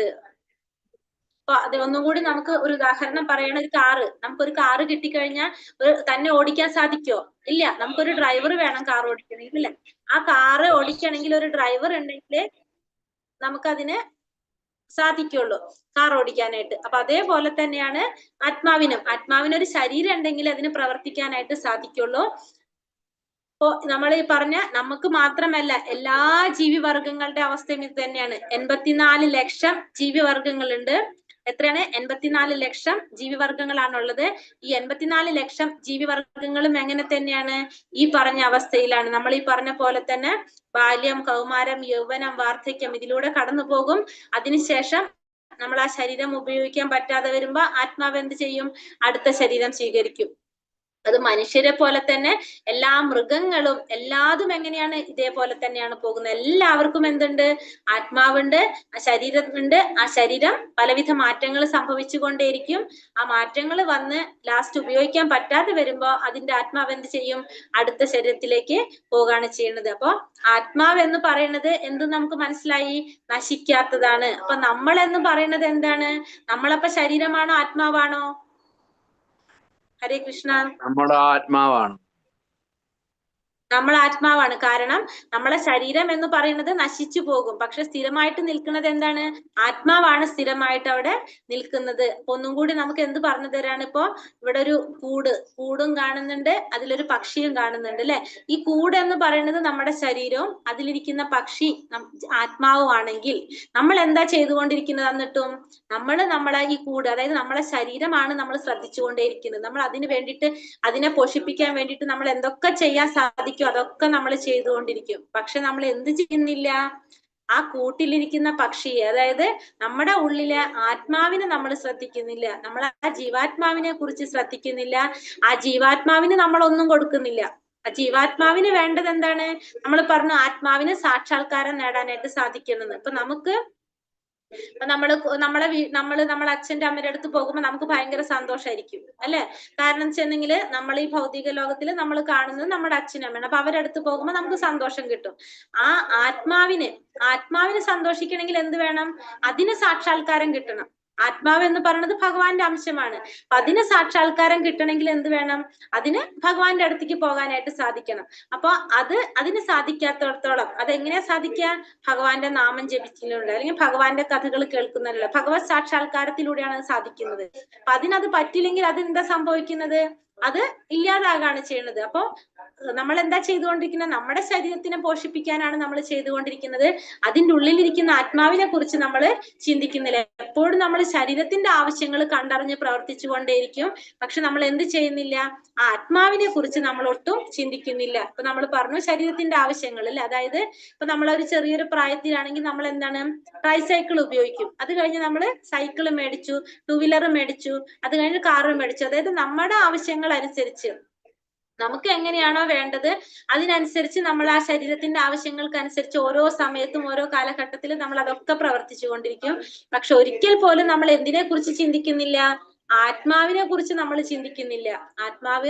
ആത്മാവിന്റെ ആവശ്യങ്ങൾ എന്താണെന്നോ ആത്മാവിന് എന്താണ് വേണ്ടതെന്നോ അതിന്റെ സാക്ഷാത്കാരം എങ്ങനെ നടക്കുന്നു എന്നുള്ളത് നമ്മൾ ചിന്തിക്കുന്നില്ല. നമ്മൾ എപ്പോഴും ശരീരത്തെ കുറിച്ച് മാത്രമാണ് ബോധവാനായിരിക്കുന്നത്. വേറെ ഒന്നിനെ കുറിച്ചും നമ്മൾ ചിന്തിക്കുന്നില്ല. ഇപ്പൊ ഒന്നും കൂടി നമുക്കത് പറഞ്ഞു തരാണ്. കാരണം എന്താണ് ഇവിടെ ഈ പറഞ്ഞ ശരീരത്തിന് പലവിധ മാറ്റങ്ങൾ സംഭവിച്ചുകൊണ്ടേയിരിക്കും. അതിനുശേഷം ആ സ്ഥിരമായിട്ടല്ല ശരീരം ആദ്യം നമ്മൾ പറഞ്ഞു ശൈശവം, ബാല്യം, യൗവനം, കൗമാരം, ഇങ്ങനെ പല സ്റ്റേജസിലൂടെ ശരീരം കടന്നുപോയിക്കൊണ്ടിരിക്കുകയാണ് ചെയ്യുന്നത്. അതിനുശേഷം എന്ത് ചെയ്യും? ഉപയോഗിക്കാൻ പറ്റാതെ വരുമ്പോ, അതായത് നമ്മൾ മരണപ്പെടുമ്പോ അടുത്ത ശരീരം സ്വീകരിക്കും. അപ്പോ ഈ ആത്മാവ് എന്ന് പറയുന്നത് എന്താണ്? സ്ഥിരമായിട്ടുള്ളത് തന്നെയാണ്. ആ ശരീരത്തിലൂടെ പോകും. ആ ശരീരം ഉപയോഗിക്കാൻ പറ്റാണ്ട് വരുമ്പോ ആത്മാവ് എന്ത് ചെയ്യും? അടുത്ത ശരീരത്തിലേക്ക് കടക്കാണ് ചെയ്യുന്നത്. അതാണ് നമുക്കിതില് പറയുന്നത്. അപ്പോ ഇത് നമ്മൾ ഈ പറഞ്ഞത്, നമ്മൾ പറഞ്ഞു 84 ലക്ഷം ജീവാത്മാക്കളുണ്ട്. ഈ 84 ലക്ഷം ജീവാത്മാക്കളിലും എന്തുണ്ട്? നമ്മൾ ഈ പറഞ്ഞ ജീവാത്മാവുണ്ട്. എല്ലാവരിലും എന്തുണ്ട്? ഈ ജീവാത്മാവുണ്ട്. അത് ഈ 84 ലക്ഷം ജീവാത്മാക്കൾ എല്ലാ പക്ഷികളാവാം, മൃഗങ്ങളാവാം, ജലജന്തുക്കളാകാം, കരയിലുള്ളതാകാം, പിന്നെ വൃക്ഷങ്ങള്, സസ്യങ്ങള്, മനുഷ്യൻ, എല്ലാത്തിലും എന്തുണ്ട്? ജീവാത്മാവുണ്ട്. ആത്മാവ് എല്ലാത്തിലും ഉണ്ട്. ഈ പറഞ്ഞ രീതിയിൽ എല്ലാത്തിനും മാറ്റം സംഭവിക്കുന്നുണ്ട്. ആ ശരീരം ഉപേക്ഷിക്കേണ്ട സമയം വരാണെങ്കിൽ, ഉപയോഗിക്കാൻ പറ്റാതെ വരുമ്പോ ആത്മാവ് എന്ത് ചെയ്യും? ആ ശരീരത്തിൽ നിന്ന് മാറി അടുത്ത ശരീരം സ്വീകരിക്കും. അത് മനുഷ്യനായാലും മൃഗമായാലും എന്തായാലും എന്താണ്, ഒരു പക്ഷിയായാലും എല്ലാത്തിനും ഒരേപോലെ തന്നെയാണ്. ഇതൊക്കെ മാറ്റങ്ങൾ എന്ത് സംഭവിക്കാണ്? അതിന് സംഭവിച്ചു കൊണ്ടിരിക്കാണ്ട്. ആത്മാവിന് പക്ഷെ എന്ത് സംഭവിക്കുന്നില്ല? ഒന്നും സംഭവിക്കില്ല. അത് ആ ശരീരം വിട്ട് അടുത്ത ശരീരം സ്വീകരിക്കുന്നു മാത്രമേ ഉള്ളൂ. പക്ഷെ എന്തിന് മാറ്റം സംഭവിക്കുന്നുണ്ട്? ശരീരങ്ങൾക്ക് മാറ്റം സംഭവിക്കുന്നുണ്ട്. അപ്പോ എന്താണ് പറഞ്ഞത്? അപ്പോ ഫസ്റ്റത്തെ പോയിന്റ് അർജുനന് ഭഗവാൻ പറഞ്ഞു കൊടുത്തത് നാം ശരീരമല്ല ആത്മാവാണെന്നുള്ളത് അവിടെ പറഞ്ഞു കൊടുക്കാണ്. നാം എന്താണ്? ശരീരമല്ല ആത്മാവാണ്. കാരണം നീ അതുകൊണ്ട് ഈ ആരെക്കുറിച്ച്, നിന്റെ ഗുരുജനങ്ങളെ കുറിച്ചോ അല്ലെങ്കിൽ പിതാമഹന്മാരെ കുറിച്ചോ, അവരൊക്കെ യുദ്ധത്തിൽ കൊല്ലപ്പെടുമല്ലോ എന്ന് ചിന്തിച്ച് നീ പ്രയാസപ്പെടേണ്ട ആവശ്യമില്ല. കാരണം നമ്മള് ശരീരമല്ല, നമ്മൾ ആത്മാവാണ്. ആ ശരീരം എന്ന് പറഞ്ഞത് നശിക്കാനുള്ളതാണ്. ആ ശരീരത്തിന് പലവിധ മാറ്റങ്ങൾ വരും. അതിനുശേഷം ആ ശരീരം നശിച്ചു പോകാനുള്ളതാണ്. പക്ഷെ നമ്മൾ ശരിക്കും എന്താണ്? ശരീരമല്ല ആത്മാവാണ്. അതുകൊണ്ട് നീ എന്ത് ചെയ്യേണ്ട ആവശ്യമില്ല? നീ ദുഃഖിക്കേണ്ട ആവശ്യമില്ല. അത് ഫസ്റ്റത്തെ അർജുനന്റെ ദുഃഖത്തിന് ഭഗവാൻ പറഞ്ഞു കൊടുക്കുന്ന ഒരു കാരണം അതാണ്. നാം ശരീരമല്ല ആത്മാവാണ്. അതുകൊണ്ട് നമ്മൾ എന്ത് ചെയ്യണ്ട? നമ്മൾ ദുഃഖിക്കേണ്ട എന്ന് അർജുനനോട് പറഞ്ഞു കൊടുക്കാണ്. ഇനി അടുത്തത് എന്താ? രണ്ടാമത്തെ അർജുനന്റെ ദുഃഖം എന്തായിരുന്നു? ഭൗതികമായ സുഖാനുഭവങ്ങൾ അല്ലെ? രണ്ടാമത്തെ ദുഃഖം അർജുനന്റെ അതല്ലേ രണ്ടാമത്തെ കാരണം നമ്മൾ പറഞ്ഞത് ദുഃഖത്തിന്റെ? മറന്നോ? ഹരേ കൃഷ്ണ. രണ്ടാമത്തെ കാരണം പറഞ്ഞു നമ്മൾ ഭൗതികമായ സുഖാനുഭവങ്ങള്. എന്താ പറയണത്? മാത്ര സ്പർശാസ്തു കൗന്ദേയ ശീതോഷ്ണ സുഖ ദുഃഖതാഃ ആഗമാപായിനോ നിത്യ സാംസിദിശ്വസ്സ ഭാരത. ഹേ കുന്തിപുത്ര, ക്ഷണികങ്ങളായ സുഖദുഃഖങ്ങളുടെ വരവും പോക്കും മഞ്ഞുകാലത്തിന്റെയും വേനൽക്കാലത്തിന്റെയും ഗതിവിഗതികൾ പോലെയാണ്. ഇന്ദ്രിയ അനുഭൂതികളിൽ നിന്ന് അവയുണ്ടാകുന്നു. ഹേ ഭാരത, അവയെ അസ്വസ്ഥനാകാതെ സഹിക്കാൻ ഒരാൾ പഠിക്കണം. രണ്ടാമത്തെ കാരണം പറഞ്ഞത് ഭൗതികമായ സുഖാനുഭവങ്ങള് എന്നാ പറഞ്ഞത് അല്ലെ? ഭൗതികമായിട്ടുള്ള സുഖാനുഭവങ്ങള്. അതായത് ഈ രാജ്യം കിട്ടിക്കഴിഞ്ഞാല് നമ്മൾ എന്ത് ചെയ്യാ? നമുക്ക് അവരെല്ലാവരും വധിച്ചു കഴിഞ്ഞിട്ട് അത് കിട്ടിയിട്ട് വല്ല കാര്യമുണ്ടോ എന്നാണ് അർജുനൻ ചോദിച്ചത്. ഭൗതികമായ സുഖാനുഭവങ്ങൾ. അപ്പൊ അർജുനനോട് എന്താ ഭഗവാൻ പറഞ്ഞു കൊടുക്കുന്നത്? ക്ഷണികങ്ങളായ സുഖദുഃഖങ്ങളുടെ വരവും പോക്കും മഞ്ഞുകാലത്തിന്റെയും വേനൽക്കാലത്തിന്റെയും ഗതിവിഗതികൾ പോലെയാണ്. അപ്പൊ ഈ സുഖം എന്ന് പറയുന്നത് എങ്ങനെയാണ്? ദുഃഖം എന്ന് പറയുന്നതും മഞ്ഞുകാലവും വേനൽക്കാലം പോലെയാണ്. അത് ക്ഷണികമാണ്. പിന്നെ അത് മഞ്ഞുകാലവും വേനൽക്കാലവും പോലെയാണ്. അത് എങ്ങനെ ഉണ്ടാകുന്നതാണ്? നമ്മുടെ ഇന്ദ്രിയ അനുഭൂതി കൊണ്ടാണ് അത് ഉണ്ടാകുന്നത്. നമ്മുടെ ഇന്ദ്രിയാനുഭൂതിയാണ് അത് ഉണ്ടാകുന്നത്. അതുകൊണ്ട് അതിനെ നമ്മൾ അസ്വസ്ഥനാകാതെ സഹിക്കാൻ പഠിക്കണം. അപ്പൊ നമ്മുടെ ഇന്ദ്രിയാനുഭൂതികൾ എന്ന് പറയുമ്പോൾ ഓരോരുത്തരുടെ കാഴ്ചപ്പാടാണത്.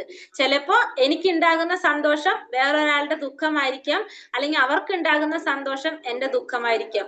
കാരണം അത് നമ്മുടെ ഓരോരുത്തരുടെയും കാഴ്ചപ്പാടാണ് സുഖവും ദുഃഖവും തീരുമാനിക്കുന്നത്. അത് മാത്രമല്ല, അത് എങ്ങനെയാണ്? അത് ക്ഷണികമായിട്ടുള്ളതുമാണ്. അതുകൊണ്ട് നമ്മൾ എന്ത് ചെയ്യണം? അതിനെ അസ്വസ്ഥനാകാതെ നീ സഹിക്കാൻ പഠിക്കണം. അതിനെ നീ അതുകൊണ്ട് സഹിക്കാൻ പഠിക്കണം എന്നാണ് ഇവിടെ അർജുനനോട് ഭഗവാൻ പറഞ്ഞു കൊടുക്കുന്നത്. ഇത് നമുക്ക് ഓരോരുത്തർക്കും ബാധകമായിട്ടുള്ള കാര്യമാണ്. നമ്മളെ ലൈഫിൽ ഉണ്ടാകുന്ന സുഖദുഃഖങ്ങൾ എന്ന് പറയുന്നത് എന്താണത്? അത് നമ്മളുടെ കാഴ്ചപ്പാടാണത്. നമ്മളുടെ സുഖം അല്ലെങ്കിൽ നമ്മുടെ ദുഃഖം എന്ന് ചിന്തിക്കുന്ന നമ്മുടെ കാഴ്ചപ്പാടാണ്. അത് ക്ഷണികമാണ്. അതിങ്ങനെ വന്നും പോയിക്കൊണ്ടിരിക്കും. മഞ്ഞുകാലം വേനൽക്കാലം പോലെ അത് മാറി വന്നുകൊണ്ടിരിക്കും. നമ്മൾ അതിനെ അസ്വസ്ഥനാകാതെ സഹിക്കാൻ പഠിക്കണം എന്നാണ് ഇവിടെ ഭഗവാൻ പറയുന്നത്. ഇപ്പൊ എങ്ങനെ? ഒരു വൃക്ഷത്തെ പോലെ അല്ലെ? എന്താണ് പറയുന്നത്? ഒരു വൃക്ഷത്തെ പോലെ ആയിരിക്കണത്. മഞ്ഞുകാലം വന്നാലും വേനൽക്കാലം വന്നാലും ഏതൊരു സമയം വന്നാലും അതെങ്ങനെയാണ്? അത് അതേപോലെ നിൽക്കും. ചില സമയത്ത് അതിന്റെ ഇലകള് നല്ല പച്ചച്ചിരിക്കും മഴക്കാലം വരുമ്പോ, വേനൽക്കാലം വരുമ്പോഴോ ഇലകൾ മുഴുവനും കൊഴിയും, മഞ്ഞുകാലം വരുമ്പോ കൊഴിയും, ഇങ്ങനെ ഉണങ്ങി നിൽക്കും വേനൽക്കാലം ആവുമ്പോ. പല മാറ്റങ്ങൾ ആ മരത്തിന് വന്നാലും ആ വൃക്ഷത്തിന് വന്നാലും ആ വൃക്ഷം എങ്ങനെയാണ്? അതേപടി നിലനിൽക്കുകയാണ് ചെയ്യുന്നത് അല്ലെ? അതേപോലെ ഒരു വൃക്ഷത്തെ പോലെ നമ്മൾ എന്ത് ചെയ്യണം? സഹിക്കാനായിട്ടെല്ലാം നമ്മൾ സഹിക്കാനായിട്ട് പഠിക്കണം. സുഖങ്ങളായാലും സുഖം വന്നാലും ദുഃഖം വന്നാലും നമ്മൾ എന്ത് ചെയ്യണം? അതിനൊക്കെ സഹിക്കാനായിട്ട് നമ്മൾ പഠിക്കണം എന്നാണ് പറയുന്നത്. അപ്പൊ ഇത് രണ്ടാമത്തെ പറഞ്ഞതിൽ രണ്ടാമത്തെ കാരണമായിരുന്നു ഭൗതികമായിട്ടുള്ള സുഖാനുഭവങ്ങൾ. അപ്പൊ അതിന് ഭഗവാൻ പറഞ്ഞു കൊടുത്തതാണ് ഈ ഒരു പോയിന്റ്. ഇനി അടുത്തത് വീണ്ടും ഭഗവാൻ എന്തിനെ കുറിച്ചാണ് പറയുന്നത്? ആത്മാവിനെ കുറിച്ച് പറഞ്ഞു കൊടുക്കുകയാണ്. കാരണം അർജുനന്റെ ഏറ്റവും വലിയ പ്രോബ്ലം മൃദുല ഹൃദയത്വം, അതായത് അവരൊക്കെ യുദ്ധത്തിൽ മരണപ്പെടുവല്ലോ എന്നുള്ളതാണ് അർജുനന്റെ വിഷമം. അപ്പൊ അർജുനനോട് ആദ്യം പറഞ്ഞു, നമ്മൾ എന്താണ്? ആത്മാവാണ്, ശരീരമല്ല, ആത്മാവാണ്. അതുകൊണ്ട് ശരീരം മാത്രമേ നശിക്കുന്നുള്ളൂ, ആത്മാവിനൊരിക്കലും നാശമില്ല എന്നുള്ളത് അർജുനന് കാണിച്ചു കൊടുത്തു, പറഞ്ഞു കൊടുത്തു. ഇനി വീണ്ടും ഭഗവാൻ എന്താ പറഞ്ഞു കൊടുക്കുന്നത് ആത്മാവിനെ കുറിച്ച്? മ്രിയതേ വാ കഥാചിത് നായം ഭൂത്വാ ഭവിതാ ഭാവാന ഭൂയഃ അജോ നിത്യ ശാശ്വതോയം പുരാണോ ന ഹന്യതേ ഹന്യമാനേ ശരീരേ. ആത്മാവിന് ഒരിക്കലും ജനന മരണങ്ങളില്ല, അത് ഉണ്ടായിട്ടില്ല, ഉണ്ടാകുന്നില്ല, ഭാവിയിൽ ഉണ്ടാകുകയുമില്ല. അജനും നിത്യനും ശാശ്വതനും പ്രാചീനനുമാണത്. ശരീരം നശിക്കുമ്പോൾ അതിന് മരണമില്ല. ഇവിടെ എന്താ പറഞ്ഞു കൊടുക്കുന്നത്? ആത്മാവിനൊരിക്കലും ജനന മരണങ്ങളില്ല. ആത്മാവ് എന്ന് പറയുന്നത് അതിനൊരിക്കലും ജനനവുമില്ല മരണവുമില്ല, അത് ഇതുവരെ ഉണ്ടായിട്ടില്ല, ഉണ്ടാകുമില്ല, ഈ ഭാവിയിൽ അത് ഉണ്ടാകാനും പോകുന്നില്ല. അതെങ്ങനെയാണ്? അജനാണ്, പിന്നെ നിത്യനാണ്, ശാശ്വതനാണ്. ശരീരം മാത്രം നശിക്കുന്നു, ആത്മാവിന് മരണമില്ല, അതിന് മരണം സംഭവിക്കുന്നില്ല, അത് പ്രാചീനനുമാണ്. അതായത് ആത്മാവ് എന്ന് പറയുന്നത് അജനാണ്. അജൻ എന്ന് പറഞ്ഞാല് ജനനരഹിതനാണ് അല്ലെ? അജൻ എന്ന് വെച്ചാൽ അത് ജനിക്കുന്നില്ല മരിക്കുന്നില്ല. പിന്നെ നിത്യനാണ്, എപ്പോഴും നിലനിൽക്കുന്നതാണ്, ശാശ്വതമായിട്ടുള്ളതാണ്. അതേപോലെ തന്നെ പ്രാചീനനായിട്ടുള്ളതാണ്. എന്ത്? ആത്മാവ് എന്ന് പറയുന്നത്. ഒരു ശരീരം നശിക്കുന്നു, അതിന് മരണങ്ങൾ ഉണ്ടാകുന്നില്ല. അപ്പൊ ഭഗവാൻ വീണ്ടും പറഞ്ഞു കൊടുക്കാണ് ആത്മാവ് എന്ന് പറഞ്ഞത്. ഫസ്റ്റ് പറഞ്ഞു നീ ശരീരമല്ല ആത്മാവാണ്. അപ്പൊ ഇവർ ഓരോരുത്തരും ശരീരമല്ല ആത്മാവാണ്. രണ്ടാമത് പറഞ്ഞു കൊടുക്കാണ്, പിന്നെയും പറയാണ് ആത്മാവിനാണെങ്കിലോ ജനന മരണങ്ങളില്ല എന്ന് പറഞ്ഞു കൊടുക്കണത്. അജനും നിത്യനും ശാശ്വതനും പ്രാചീനനുമാണ്. ശരീരം മാത്രമേ നശിക്കുന്നുള്ളൂ, ആത്മാവിന് നാശമില്ല. ഇനി അടുത്തത് എന്താ പറയുന്നത്? പാംസാസി ജീർണാനി യഥാ വിഹായ നവാനി ഗൃഹണാതി നരോപരാണി തഥാ ശരീരാണി വിഹായ ജീർണോ നന്യാനി സംയാതി നവാനി ദേഹി. പഴകിയ ഉടുപ്പുകൾ മാറ്റി പുതിയവ എടുത്തണിയുന്നത് പോലെ ജീർണിച്ച് ഉപയോഗിക്കാൻ കൊള്ളാത്തതായ ഭൗതിക ശരീരങ്ങൾ ഉപേക്ഷിച്ച് ദേഹി പുതു ശരീരങ്ങൾ സ്വീകരിക്കുന്നു. അപ്പൊ ഇവിടെ ഒരു വേർഡ് പഠിക്കാണ് നമ്മള്, ദേഹി. ദേഹി എന്ന് വെച്ചാല് ആത്മാവ്. ദേഹി എന്ന് വെച്ചാൽ എന്താണ്? ആത്മാവ് എന്നാണ് പറയുന്നത് ദേഹി എന്ന് പറയുമ്പോ. അപ്പൊ ഇവിടെ എന്താ പറഞ്ഞു കൊടുക്കുന്നത്? എപ്രകാരമാണോ നമ്മൾ പഴകിയ ഉടുപ്പുകൾ, നമ്മളെ കേടായ ഡ്രസ്സുകൾ നമ്മൾ എന്ത് ചെയ്യും? കേടായിട്ടുള്ള ഡ്രസ്സുകൾ അല്ലെ, നമുക്ക് ഉപയോഗിക്കാൻ പറ്റാത്ത നമ്മളെ ഡ്രസ്സുകൾ നമ്മൾ എന്ത് ചെയ്യും? അത് മാറ്റിയിട്ട് പുതിയ ഡ്രസ്സ് നമ്മൾ എടുത്തണിയും. അതേപോലെ തന്നെ നമുക്ക് ഉപയോഗിക്കാൻ പറ്റാത്ത കീറിയതായിട്ടുള്ളതോ കറകളുള്ളതോ നമുക്ക് ഉപയോഗിക്കാൻ സാധിക്കാത്ത ഡ്രസ്സുകൾ മാറ്റിയിട്ട് പുതിയത് എടുത്ത് അണിയുന്നത് പോലെ നമ്മൾ എന്ത് ചെയ്യും? ജീർണിച്ച് ഉപയോഗിക്കാൻ കൊള്ളാത്ത ഭൗതിക ശരീരം ഉപേക്ഷിച്ച് ദേഹി പുതു ശരീരം സ്വീകരിക്കും. ആ ദേഹിക്ക് ആ ശരീരത്തിൽ നിന്നുകൊണ്ട് പ്രവർത്തിക്കാൻ സാധിക്കുന്നില്ലെങ്കിൽ ആ ദേഹി എന്ത് ചെയ്യും? സ്വാഭാവികമായിട്ടും ആ ശരീരം മാറ്റി പുതിയൊരു ശരീരം സ്വീകരിക്കും. എങ്ങനെ? പഴകിയ ഉടുപ്പുകൾ മാറ്റിയിട്ട് പുതിയതെടുത്ത് അണിയുന്നത് പോലെ, കേടായിട്ടുള്ള ഉടുപ്പുകൾ മാറ്റി പുതിയതെടുത്ത് അണിയുന്നത് പോലെ അതെന്ത് ചെയ്യും? പുതിയ ശരീരം സ്വീകരിക്കുമെന്ന് പറഞ്ഞു കൊടുക്കാണ്. ഇനിയും എന്താ ഭഗവാൻ പറഞ്ഞു കൊടുക്കുന്നത് ആത്മാവിനെ കുറിച്ച്? നൈനം ചിന്തന്തി ശാസ്ത്രാണി നൈനം ദഹതി പാവകാഹ ന ചൈനം ക്ലതയന്തോപ്യോ ന ശോഷായതി മാരുതാഹ. ആത്മാവിനെ ആയുധങ്ങൾക്ക് മുറിക്കാനോ ഇല്ല, അഗ്നിക്ക് ദഹിപ്പിക്കാനോ, വെള്ളത്തിന് നനയ്ക്കാനോ, കാറ്റിന് ശോഷിപ്പിക്കാനോ കഴിയില്ല. അപ്പൊ ആത്മാവിന് നമുക്കൊന്നും ചെയ്യാൻ സാധിക്കില്ല. ആയുധങ്ങൾ കൊണ്ട് മുറിക്കാൻ കഴിയില്ല, അഗ്നിയെ കൊണ്ട് ദഹിപ്പിക്കാൻ കഴിയില്ല, വെള്ളത്തിന് നനയ്ക്കാൻ കഴിയില്ല, കാറ്റിന് ശോഷിപ്പിക്കാനും കഴിയില്ല. ആത്മാവിനെ നമുക്ക് ഒന്നും ചെയ്യാൻ സാധിക്കില്ല. കാരണം നാം ശരീരമല്ല ആത്മാവാണെന്ന് ആദ്യം പറഞ്ഞു കൊടുത്തു. അതിനുശേഷം ഭഗവാൻ പറയാണ് ആത്മാവ് എന്ന് പറയുന്നത് എന്താണ്? അത് നശിക്കാത്തതാണ്, അത് അജനാണ്, നിത്യനാണ്. പിന്നെ പറയാണ് ആത്മാവിനെ ആയുധങ്ങൾ കൊണ്ട് മുറിക്കാനോ അഗ്നിയെ കൊണ്ട് ദഹിപ്പിക്കാനോ വെള്ളത്തിന് നനയ്ക്കാനോ കാറ്റിന് ശോഷിപ്പിക്കാനോ ഒന്നും സാധിക്കില്ല എന്നും കൂടി ഭഗവാൻ പറഞ്ഞു കൊടുക്കാണ്. അപ്പൊ നീ വിഷമിക്കേണ്ട ആവശ്യമില്ല എന്ന് പറയാണ്. നീ വെറുതെയാണ് ഈ കാണിക്കുന്നത്. കാരണം നീ പ്രയാസപ്പെടേണ്ട ആവശ്യമില്ല. കാരണം ആ യുദ്ധത്തിൽ അവർ മരണപ്പെടാന്ന് പറയുമ്പോൾ ആരെയാണ് എന്താണ് നശിക്കുന്നത്? ആ ശരീരം മാത്രമേ നശിക്കുന്നുള്ളൂ. ആത്മാവിനൊരിക്കലും നാശമില്ല. കാരണം നമ്മൾ എന്താണ്? നമ്മൾ ആത്മാവാണ്, ശരീരമല്ല. അപ്പൊ ഇവിടെ പറഞ്ഞത് വെള്ളത്തിനെ കൊണ്ട് നനയ്ക്കാനോ അഗ്നിയെ കൊണ്ട് ദഹിപ്പിക്കാനോ ഒന്നും നമുക്ക് എന്ത് സാധിക്കില്ല? ആത്മാവിനെ സാധിക്കില്ല. ഇനി ഇത്രയും പറഞ്ഞിട്ടും അർജുനന് ക്ലിയർ ആകുന്നില്ലെങ്കിൽ ഭഗവാൻ അടുത്ത പോയിന്റ് എടുത്തിടാണ്. ജാതസ്യാഹി ധ്രുവോർ മൃത്യുർ ധ്രുവം ജന്മാമൃതസ്യ ച തസ്മാദാ പരിഹാര്യർത്ഥേ നത്വം ശോചിതുമർഹസി.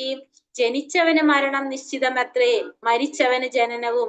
അതിനാൽ തന്റെ അനിവാര്യമായ കർത്തവ്യ നിർവഹണത്തെ പറ്റി നീ വ്യസനിക്കേണ്ടതില്ല. അപ്പൊ ആദ്യം പറഞ്ഞു നീ ശരീരമല്ല ആത്മാവാണ്. എന്നിട്ട് ആത്മാവിന്റെ പ്രത്യേകതകളൊക്കെ പറഞ്ഞു കൊടുത്തു. ഇനി അതിനുശേഷം അർജുനന് അത് മനസ്സിലാക്കുന്നില്ല എന്ന് കണ്ടപ്പോ അർജുനനോട് ഭഗവാൻ അടുത്ത പോയിന്റ് എന്താ പറഞ്ഞു കൊടുക്കുന്നത്? അതല്ലെങ്കിൽ അടുത്ത പോയിന്റ് പറയാണ് ജനിച്ചു കഴിഞ്ഞാൽ നമ്മൾ എന്ത് ചെയ്തിരിക്കണം? നമ്മൾ മരിച്ചിരിക്കണം. മരിച്ചു കഴിഞ്ഞാൽ നമ്മൾ ജനിക്കുകയും ചെയ്യണം. ഇത് നമുക്ക് ഒഴിച്ചുകൂടാൻ പറ്റാത്തൊരു കാര്യമാണ്. നമ്മൾ ജനിച്ചാ മരിക്കുക, മരിച്ചാ ജനിക്കുക എന്നുള്ളത് നമുക്ക് ഒഴിച്ചുകൂടാൻ പറ്റില്ല. അത് എന്തായാലും സംഭവിച്ചേ പറ്റൂ. അതുകൊണ്ട് നീ എന്ത് ചെയ്യണം? നീ ആരാണ്? ക്ഷത്രിയനാണ്. നിന്റെ ധർമ്മം യുദ്ധം ചെയ്യുക എന്നുള്ളതാണ്. അതുകൊണ്ട് നിന്റെ അനിവാര്യമായ കർത്തവ്യ നിർവഹണത്തെ പറ്റി നീ വ്യസനിക്കേണ്ട ആവശ്യമില്ല. നിനക്ക് എന്താണോ ചെയ്യേണ്ടത്, നീ ആരാണ്? ക്ഷത്രിയനാണ്. അപ്പൊ നിന്റെ കർമ്മം എന്താണോ അത് നീ ചെയ്യുക. നീ അതിനെ കുറിച്ച് ആലോചിച്ച് പ്രയാസപ്പെടേണ്ട ആവശ്യമില്ല. കാരണം ജനിച്ചാൽ ഒരിക്കലും മരിക്കും, മരിച്ചാൽ ഒരിക്കലും ജനിക്കും എന്നുള്ളത് നിശ്ചിതമായിട്ടുള്ളൊരു കാര്യമാണ്. അത് നമുക്ക് മാറ്റാനായിട്ട് സാധിക്കില്ല. അതുകൊണ്ട് നീ പ്രയാസപ്പെടാതെ നിന്റെ കർത്തവ്യം നിർവഹിക്കാനായിട്ട് ഭഗവാൻ അർജുനനോട് പറയാണ്. അത് അല്ലെങ്കിൽ അർജുനൻ പ്രയാസപ്പെടുന്നത് ഏതുപോലെയാണ്? ഒരു വെള്ളത്തിൽ മുങ്ങി ചാകാൻ പോകുന്ന ഒരു വ്യക്തിയുടെ ലൈഫ് ജാക്കറ്റിനെ രക്ഷിക്കുന്ന പോലെ. നമ്മൾ ആ വ്യക്തിയെ രക്ഷിക്കാതെ ആ ജാക്കറ്റിനെ സംരക്ഷിക്കുന്ന പോലെയാണ് അർജുനൻ പറയുന്നത്. ആ ശരീരത്തെ കുറിച്ചാണ് അർജുനൻ ചിന്തിക്കുന്നത്. കാരണം ആത്മാവിന് നാശമില്ല എന്നുള്ളത് മനസ്സിലായി. നമ്മൾ ശരീരമല്ല ആത്മാവാണെന്ന് ഭഗവാൻ പറഞ്ഞു കൊടുത്തു. എന്നിട്ടും നീ പ്രയാസപ്പെടുമ്പോ എങ്ങനെയാണ് സംഭവിക്കുന്നത്? നമ്മൾ ആ ശരീരത്തെ കുറിച്ചാണ് നമ്മൾ പ്രയാസപ്പെടുന്നത്. അതായത് വെള്ളത്തിൽ മുങ്ങിപ്പോകാൻ പോകുന്ന ഒരു വ്യക്തിയുടെ ലൈഫ് ജാക്കറ്റിനെ രക്ഷിക്കുക, ആ വ്യക്തിയെ രക്ഷിക്കാതെ. അതേപോലെയാണ് നീ പറയുന്നത് എന്നിവിടെ നമുക്ക് പറഞ്ഞു തരാണ്. പിന്നെ ഇനി എന്താ പറയുന്നത്? ദേഹി നിത്യമവത്യോയം ദേഹേ സർവസ്യ ഭാരത തസ്മാത് സർവാണി ഭൂതാനി നത്തം ശോചിതുമർഹസി. ഇനി പറയുന്നത് എന്താണ് ഭഗവാൻ? ഹേ ഭാരത, ഭാരതകുലത്തിൽ പിറന്നവനെ അർജുനനോട് പറയാണ്. ദേഹി, അതായത് ദേഹത്തിൽ വസിക്കുന്ന ആ സത്ത അനശ്വരനാണ്. ആ ജീവാത്മാവ് എന്ന് പറയുന്നത് അനശ്വരനാണ്. അതിനെ കൊല്ലുവാൻ ആർക്കും സാധ്യമല്ല. അതുകൊണ്ട് ഏതൊരു ജീവനെ കുറിച്ചും നീ വ്യസനിക്കേണ്ട. അർജുനൻ പറഞ്ഞതല്ലേ, ഞാൻ ഇവരൊക്കെ വധിക്കില്ല എന്നാണ് ചോദിച്ചത്. അപ്പൊ അർജുനനോട് വീണ്ടും പറഞ്ഞു കൊടുക്കുന്നത് എന്ത് തന്നെയാണ്? ഇത് തന്നെ പറഞ്ഞു കൊടുക്കാണ്. കാരണം ആ ആത്മാവിനെ കൊല്ലാൻ നമുക്ക് ആർക്കും സാധ്യമല്ല. ആത്മാവ് അനശ്വരനാണ്, ആത്മാവിന് നാശമില്ലാത്തതാണ്. അതിനെ കൊല്ലാൻ നമുക്ക് ആർക്കും സാധ്യമല്ല. അതുകൊണ്ട് ഏതൊരു ജീവനെ കുറിച്ചും, നിന്റെ ഗുരുവിനെ കുറിച്ചോ പിതാമഹനെ കുറിച്ചോ നീ ഒന്നും, ഭീഷ്മ പിതാമഹനെ കുറിച്ചോ ഒന്നും നീ പ്രയാസപ്പെടണ്ട. കാരണം ആത്മാവിനെ കൊല്ലാൻ നമുക്ക് ആർക്കും സാധ്യമല്ല. അത് അനശ്വരമായിട്ടുള്ളതാണ് എന്ന് ഇവിടെ ഭഗവാൻ പറഞ്ഞു കൊടുക്കാണ്. ആത്മാവ് എന്ന് പറയുന്നത് എന്താണ് പറഞ്ഞത്? ആ ശരീരത്തിലുള്ള ചൈതന്യം അതൊരിക്കലും നശിക്കാത്തതാണത്. ഹതോ വാ പ്രാപ്സ്യസി സ്വർഗം ജിത്തോ വാ ഭോക്ഷ്യസേ മഹീം തസ്മാദുത്തിഷ്ഠ കൗന്ദേയ യുധായ കൃതനിശ്ചയഃ. ഇനി എന്താ ഭഗവാൻ പറയുന്നത്? ഇനി ഇതും നിനക്ക് പറ്റണില്ല, വിഷമാണ്, ഇതും നിനക്ക് മനസ്സിലാകുന്നില്ലെങ്കിൽ അടുത്തൊരു കാര്യം കൂടി പറഞ്ഞു കൊടുക്കാണ്. കുന്തിപുത്ര, ഒന്നുകിൽ നീ യുദ്ധത്തിൽ കൊല്ലപ്പെട്ട് സ്വർഗം പോകും, അല്ലെങ്കിൽ വിജയം നേടി സാമ്രാജ്യം ഭരിക്കും. എന്തായാലും ഉറച്ച വിശ്വാസത്തോടെ അല്ലെങ്കിൽ തീരുമാനത്തോടെ എഴുന്നേറ്റ് യുദ്ധം ചെയ്യൂ. ഇനി നീ അഥവാ ശരി യുദ്ധം ചെയ്യാണ്, യുദ്ധത്തിൽ അവര് മരണപ്പെട്ടു അല്ലെങ്കിൽ നീ മരണപ്പെട്ടു, രണ്ടിലൊന്നല്ല സംഭവിക്കുന്നത്. ആരെങ്കിലും ഒരു കൂട്ടർ മരിക്കും. അങ്ങനെയാണെങ്കിലും നീ പ്രയാസപ്പെടണ്ട. കാരണം എന്തുകൊണ്ടാണ്? യുദ്ധത്തിൽ മരണപ്പെട്ടു കഴിഞ്ഞാൽ നിനക്ക് എന്ത് കിട്ടും? സ്വർഗത്തിൽ പോകാനായിട്ട് സാധിക്കും. ഇപ്പൊ നിനക്കായാലും അവർക്കായാലും സ്വർഗത്തിൽ പോകാനായിട്ട് സാധിക്കും. അതല്ല വിജയം നേടിക്കഴിഞ്ഞാലോ രാജ്യം ഭരിക്കാനായിട്ട് സാധിക്കും. കാരണം ഈ ക്ഷത്രിയന്മാര് യുദ്ധത്തിൽ മരണപ്പെട്ടു കഴിഞ്ഞാൽ അവർക്ക് എന്താണ്, അവർക്ക് നേരെ സ്വർഗത്തിലേക്ക് പോകാനായിട്ട് സാധിക്കും. അങ്ങനെയാണ് പറയാ. അപ്പൊ സ്വർഗത്തിലേക്ക് നേരെ ക്ഷത്രിയർക്ക് യുദ്ധത്തിൽ മരണപ്പെട്ടു കഴിഞ്ഞാൽ നേരെ സ്വർഗത്തിലേക്ക് പോകാനായിട്ട് സാധിക്കും. അതുകൊണ്ട് ക്ഷത്രിയന്മാർക്ക് യുദ്ധത്തിൽ മരണപ്പെടുമ്പോ സന്തോഷമാണ്. കാരണം എന്താണ്, നേരെ സ്വർഗത്തിലേക്ക് പോകാനായിട്ട് സാധിക്കും. അതുകൊണ്ട് അർജുനനോട് പറയാണ്, അപ്പൊ നീ അവിടെ എന്ത് ചെയ്യണ്ട, നീ പ്രയാസപ്പെടണ്ട. അഥവാ മരണപ്പെടുമെന്ന് വിചാരിക്കും, നീ മരണപ്പെട്ടാലും നിനക്ക് സ്വർഗത്തിൽ പോകാം, അവര് മരണപ്പെട്ട അവർക്കും സ്വർഗത്തിൽ പോകാം. അതല്ലെങ്കിലോ വിജയിച്ചു കഴിഞ്ഞാൽ, ഇപ്പൊ നീ വിജയിച്ചാൽ നിനക്ക് രാജ്യം കിട്ടും, അപ്പൊ അവരെവിടെ പോകും, സ്വർഗത്തിൽ പോകും. അതല്ല നീ സ്വർഗത്തിൽ പോകുകയാണെങ്കിൽ അവർക്ക് എന്ത് കിട്ടും, അവർ വിജയിച്ചു എന്നല്ല ഇതിന്റെ അർത്ഥം. അപ്പൊ അവർക്ക് രാജ്യം കിട്ടും. അപ്പൊ എന്തായാലും ഉറച്ച തീരുമാനത്തോടെ എഴുന്നേറ്റ് യുദ്ധം ചെയ്യൂ, നീ ഇതിനെ കുറിച്ച് അത്രയും പ്രയാസപ്പെടേണ്ട ആവശ്യമില്ല എന്നുള്ളത് ഇവിടെ അർജുനനോട് ഭഗവാൻ പറഞ്ഞു കൊടുക്കാണ്. അപ്പൊ അത്രയും പറഞ്ഞിട്ട് നിർത്തി ഭഗവാൻ. കാരണം ഇതിങ്ങനെ പറയാണല്ലോ. അപ്പൊ ആത്മാവിനെ കുറിച്ചുള്ള ജ്ഞാനം നേടിക്കൊടുത്തു, പിന്നെ ആത്മാവ് എന്താന്ന് പറഞ്ഞു കൊടുത്തു, ആത്മാവിന്റെ സവിശേഷതകളെ കുറിച്ച് പറഞ്ഞു കൊടുത്തു. അത് കഴിഞ്ഞിട്ട് പിന്നെ എന്ത് പറഞ്ഞു കൊടുത്തു, മരിക്കുക ജനിക്കുക എന്ന് പറയുന്നത് രണ്ടും എന്താണ്, മരണവും ജനനവും. ഇത് രണ്ടും നമുക്ക് സംഭവിച്ചേ പറ്റൂ. ജനിച്ചാ മരിക്കും, മരിച്ചാ ജനിക്കും, അതും ഉറപ്പാണ്. എന്നിട്ടും പ്രയാസം കണ്ടപ്പോ പിന്നെ ഭഗവാൻ എന്ത് പറഞ്ഞു കൊടുത്തു, പറഞ്ഞു മരണപ്പെട്ടു കഴിഞ്ഞാൽ നിനക്ക് സ്വർഗത്തിലേക്ക് പോകാനായിട്ട് സാധിക്കും, അല്ല എങ്കിൽ രാജ്യം കിട്ടും. അപ്പൊ എന്തായാലും എന്താ പറയാ, പ്രശ്നമില്ല, നീ എന്ത് ചെയ്യണം, നീ നിന്റെ കർത്തവ്യമായിട്ടുള്ള യുദ്ധം ചെയ്യാനായിട്ട് ഭഗവാൻ പറഞ്ഞു കൊടുത്തു. അപ്പൊ അങ്ങനെ പറഞ്ഞപ്പോ അർജുനൻ അടുത്ത എന്താ പറഞ്ഞത്, അടുത്ത അർജുനന്റെ പ്രോബ്ലം എന്തായിരുന്നു, പാപം അല്ലെ. മൂന്നാമത്തെ കാരണം എന്താ പറഞ്ഞത് അർജുനൻ, പാപമല്ലേ എന്നാ ചോദിച്ചത്. അപ്പൊ ഇവിടെ നമ്മള് രണ്ടാമത്തത്, ഇപ്പൊ ഇത്രയും നമ്മൾ പറഞ്ഞത് ഏത് യോഗായിരുന്നു, ഏത് യോഗാണ് വരുന്നത് ഇത്രയും നേരം പറഞ്ഞത്? ഹരേ കൃഷ്ണ. ഹരേ കൃഷ്ണ. ജ്ഞാനം കൊടുക്കും. ജ്ഞാനയോഗത്തെ കുറിച്ചാണ് ഇതുവരെ നമ്മൾ കണ്ടത്. ഇനി അടുത്തത് ഭഗവാൻ എന്ത് പറയുന്നത്, സുഖ ദുഃഖേ സമയ കൃത്വ ലാഭൗ ജയാജയൗ തഥോ യുദ്ധായ യുജ്യസ്യ നൈവം പാപാമ വാപ്സ്യസി. ഇവിടെ എന്താ പറയുന്നത്, യുദ്ധത്തിന് വേണ്ടി മാത്രം നീ യുദ്ധം ചെയ്യുക. ഫലം സന്തുഷ്ടിയോ സന്താപമോ നഷ്ടമോ ലാഭമോ ജയമോ തോൽവിയോ എന്നതിനെ കുറിച്ച് ഓർക്കരുത്, എന്നാൽ നിനക്കൊരിക്കലും പാപമേൽക്കില്ല. ഇപ്പൊ മൂന്നാമത്തെ കാരണമായിരുന്നു പാപം. അവരെ വധിച്ചു കഴിഞ്ഞാൽ പാപമല്ലേ എന്നാണ് അർജുനൻ ചോദിച്ചത് അല്ലെ. അപ്പൊ അതിന് ഭഗവാൻ എന്താ പറഞ്ഞു കൊടുക്കുന്നത്, നീ കർമ്മം ചെയ്യണം. പക്ഷെ ആ കർമ്മം എങ്ങനെ ചെയ്യണം, ഫലം ആഗ്രഹിക്കാതെ കർമ്മം ചെയ്യണം. ഫലം സന്തുഷ്ടിയാണോ സന്താപമാണോ നഷ്ടമാണോ ലാഭമാണോ ജയമാണോ തോൽവിയാണോ എന്നതിനെ കുറിച്ച് നീ ചിന്തിക്കരുത്, നീ ഓർക്കരുത്. അല്ല അങ്ങനെയാണെങ്കിൽ നിനക്ക് എന്തുണ്ടാവില്ല, പാപമേൽക്കില്ല. അപ്പൊ നീ കർമ്മം ചെയ്യണം, ആ കർമ്മത്തിന് വേണ്ടി മാത്രം കർമ്മം ചെയ്യുക, അതിന്റെ ഫലം നമ്മൾ ആഗ്രഹിക്കാതെ കർമ്മം ചെയ്യണം എന്നാണ് ഭഗവാൻ പറഞ്ഞു കൊടുത്തത്. അപ്പൊ ഇത് ഏത് യോഗാണ് വരുന്നത്, കർമ്മയോഗം. ഇവിടെ പറയുന്നത് കർമ്മയോഗത്തെ കുറിച്ചാണ് ഭഗവാൻ പറഞ്ഞത്. നീ എന്ത് ചെയ്യണം, കർമ്മം ചെയ്യണം. ആ കർമ്മം എങ്ങനെയായിരിക്കണം ചെയ്യേണ്ടത്, ഫലം ആഗ്രഹിക്കാതെ ആയിരിക്കണം നീ കർമ്മം ചെയ്യേണ്ടത്.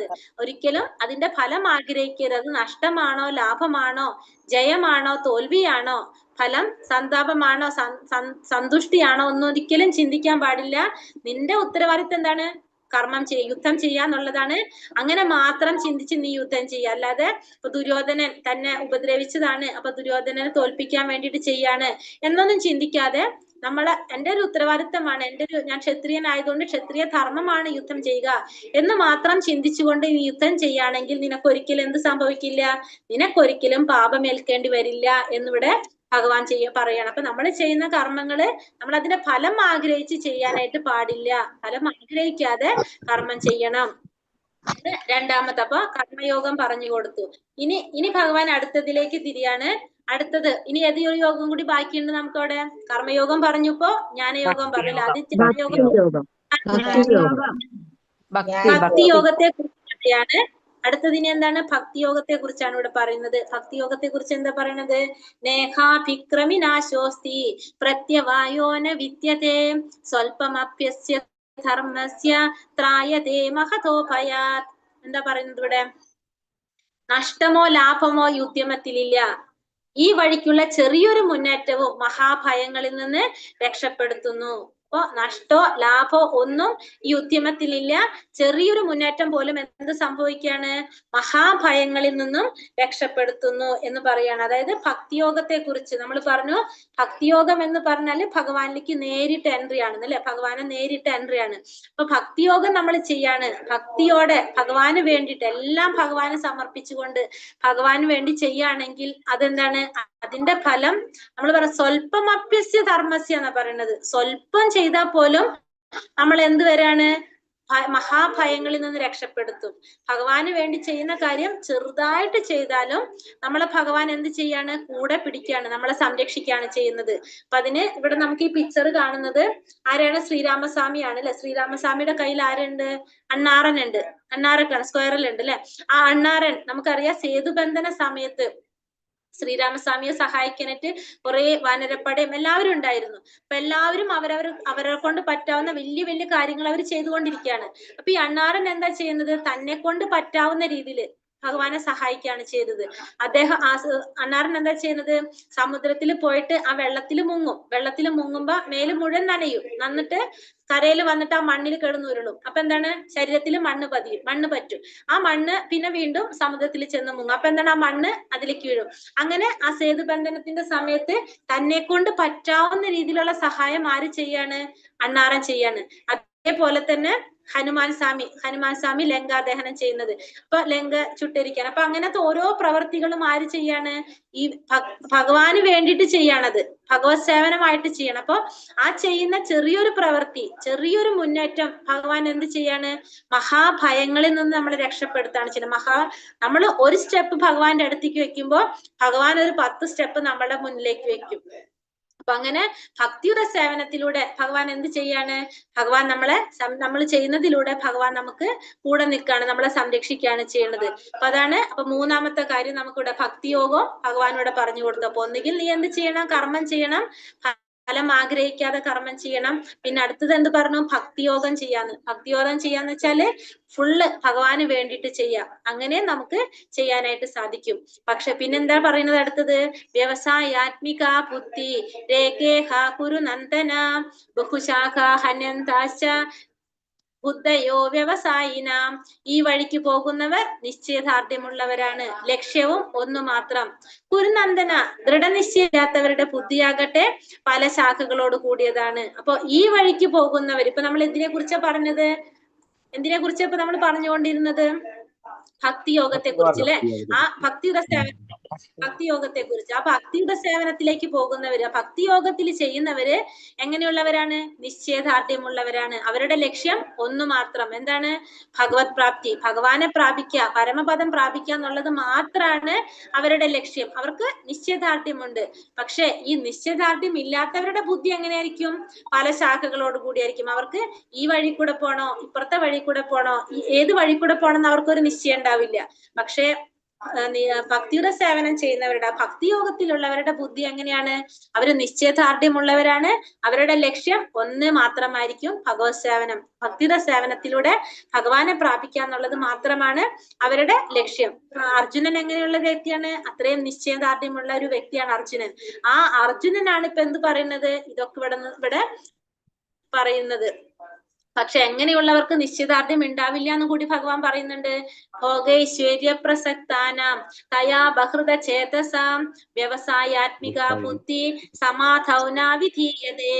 ഭൗതിക ഐശ്വര്യത്തിലും സുഖാനുഭവങ്ങളിലും അത്യാസക്തരായവർക്ക്, ഇവകളാൽ പരിഭ്രാന്തരായവർക്ക് ഭക്തിപൂർവ്വം ഭഗവത് സേവനം നടത്താൻ വേണ്ടുന്ന നിശ്ചയദാർഢ്യം ഉണ്ടാവില്ല.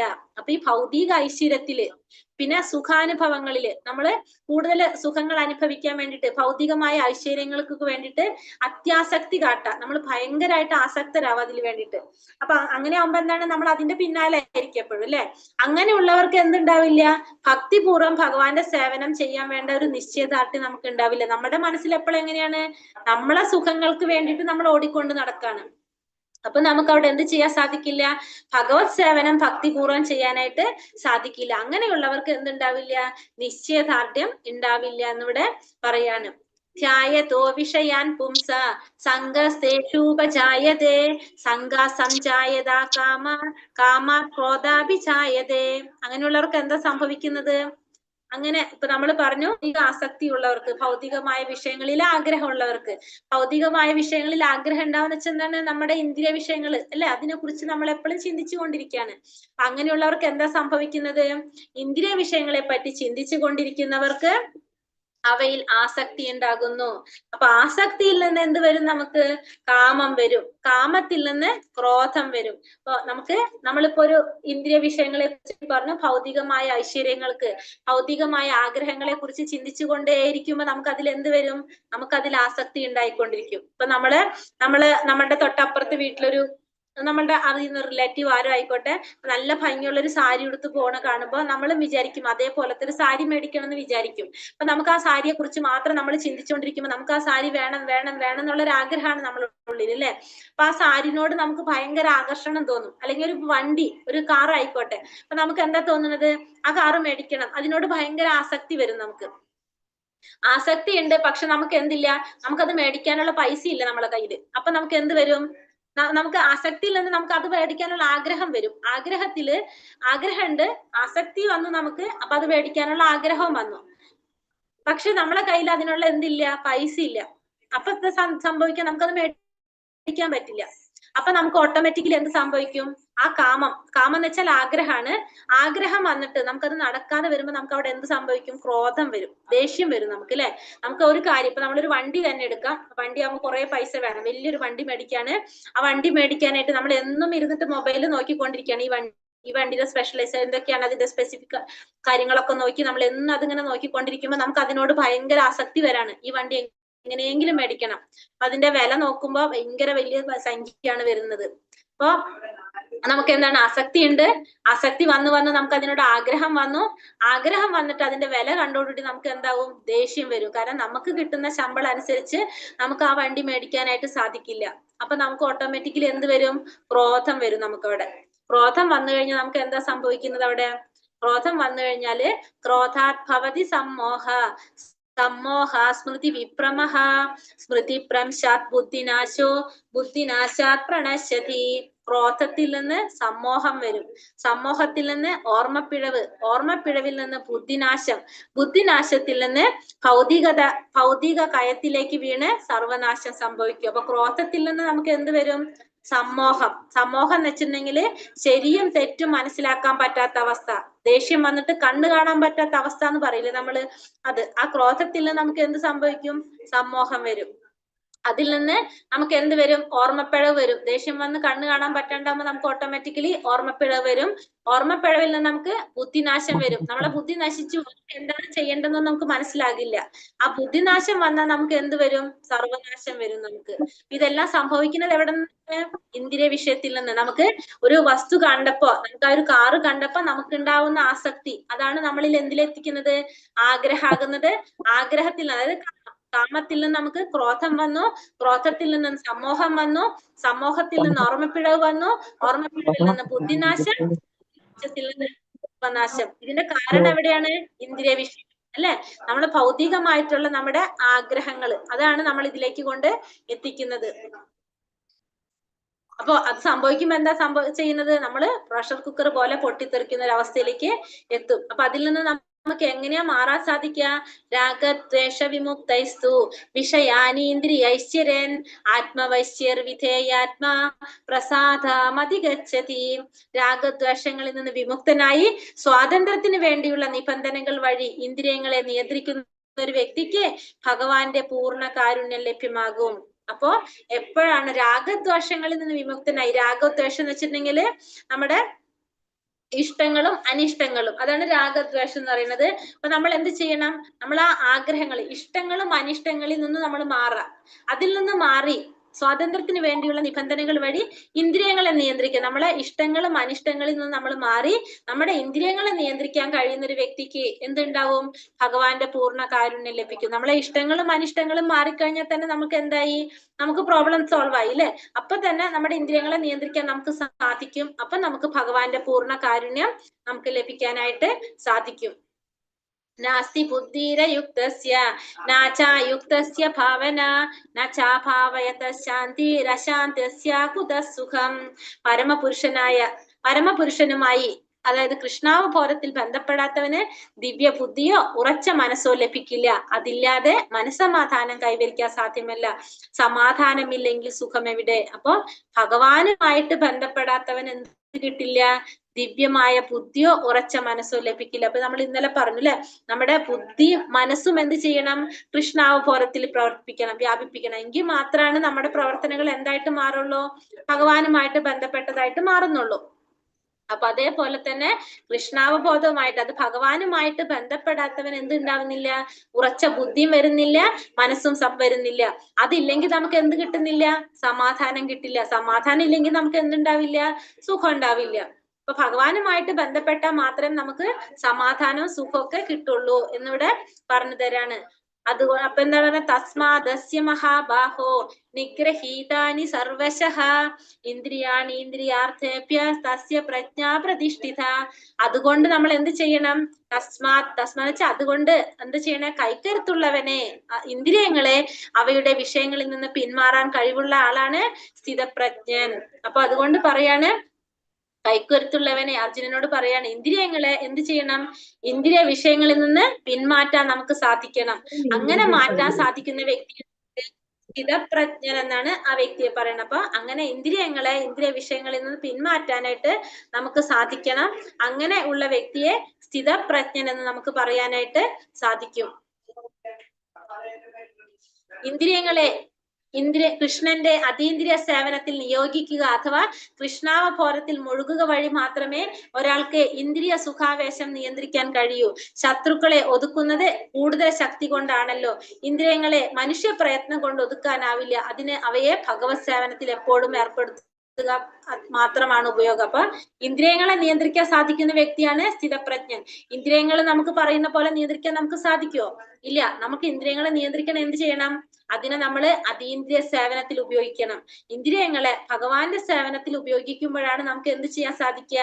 കൃഷ്ണാവബോധത്തിലേക്ക് മുഴുകിപ്പിക്കുക. അങ്ങനെ നമുക്ക് നമ്മുടെ ഇന്ദ്രിയങ്ങളെ നിയന്ത്രിക്കാനായിട്ട് സാധിക്കും.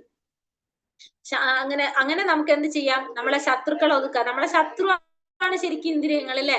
കാരണം നമ്മളെ തെറ്റായ വഴിക്ക് കൊണ്ടുപോകാണ് ശരിക്കും. നമ്മളായ ആഗ്രഹങ്ങൾ വന്നു, അതിൽ കൂടെ നമുക്ക് ലാസ്റ്റ് എവിടെ വന്നു? നമ്മളെ സർവനാശത്തിലേക്ക് എത്തിക്കാണ് ഇന്ദ്രിയങ്ങൾ ചെയ്തത്. അപ്പൊ അതുകൊണ്ട് നമ്മൾ എന്ത് ചെയ്യണം? നമ്മളെ ശക്തി കൊണ്ട് നമുക്ക് ഇന്ദ്രിയങ്ങളെ നിയന്ത്രിക്കാൻ സാധിക്കില്ല. അപ്പൊ നമ്മൾ അതിനെ ഭഗവാന്റെ സേവനത്തിൽ ഏർപ്പെടുത്തണം. അങ്ങനെ ഭഗവത് സേവനത്തിൽ ഏർപ്പെടുത്തിക്കൊണ്ട് നമുക്ക് എന്ത് ചെയ്യാം? മനുഷ്യപ്രയത്നം കൊണ്ട് സാധിക്കാത്ത കാര്യം നമുക്ക് ഭഗവത് സേവനത്തിലൂടെ നമുക്ക് സാധിക്കാനായിട്ട് സാധിക്കും. അപ്പൊ നമ്മളെ കണ്ണുകൊണ്ട് നമുക്ക് എന്ത് ചെയ്യാൻ സാധിക്കും? നമ്മള് ഭഗവാനെ കുറിച്ച് കാണാനായിട്ട്, നമുക്ക് ഭഗവാനെ കാണാനായിട്ടും ഭഗവാന്റെ കീർത്തനങ്ങൾ നമുക്ക് ചൊല്ലാനായിട്ട് ചെയ്യാനായിട്ട് അല്ലെ സാധിക്കും. കാണാൻ സാധിക്കും, കണ്ട് നമുക്ക് ചൊല്ലാം. നാവ് കൊണ്ട് നമുക്ക് കീർത്തനങ്ങൾ ചൊല്ലാം, ചെവി കൊണ്ട് ഭഗവാനെ കുറിച്ച് കേൾക്കാം, ക്ലാസ്സുകൾ കേൾക്കാം, ഭഗവത് പാരായണം, നമുക്ക് പല കാര്യങ്ങളും ചെയ്യാം. അങ്ങനെ നമ്മൾ ഓരോരോ ഇന്ദ്രിയങ്ങളും എന്ത് ചെയ്യണം? ഭഗവാന്റെ കാര്യങ്ങൾക്കായിട്ട് നമ്മൾ ഉപയോഗപ്പെടുത്തുക, ഭഗവത് സേവനത്തിൽ നമ്മൾ ഏർപ്പെടുത്തുക. അങ്ങനെ നമുക്ക് ഇന്ദ്രിയങ്ങളെ നിയന്ത്രിക്കാനായിട്ട് സാധിക്കും. കൃഷ്ണാവബോധം കൊണ്ട് വേണം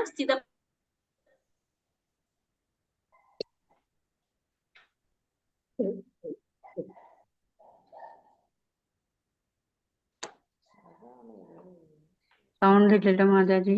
വോയിസ് ബ്രേക്ക് ആവുന്നു. കേൾക്കാൻ കഴിയുന്നില്ല.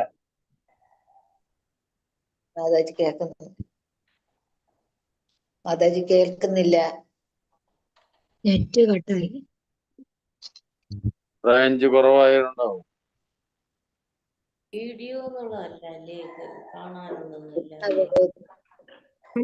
ഹരേ കൃഷ്ണ. എല്ലാവർക്കും കേൾക്കുന്നുണ്ടോ? കേക്കാം. ഇപ്പൊ ഓക്കെ, കേക്കാം മാതാജി. ഹരേ കൃഷ്ണ. അപ്പൊ കൃഷ്ണാവബോധം കൊണ്ട് വേണം എന്താവാനായിട്ട്? ഒരു വ്യക്തിക്ക് സ്ഥിതപ്രജ്ഞനാകാനായിട്ട്. അതിന് നമുക്ക് വേറൊരു സഹായം നമുക്ക് കിട്ടും. ആരുടെ?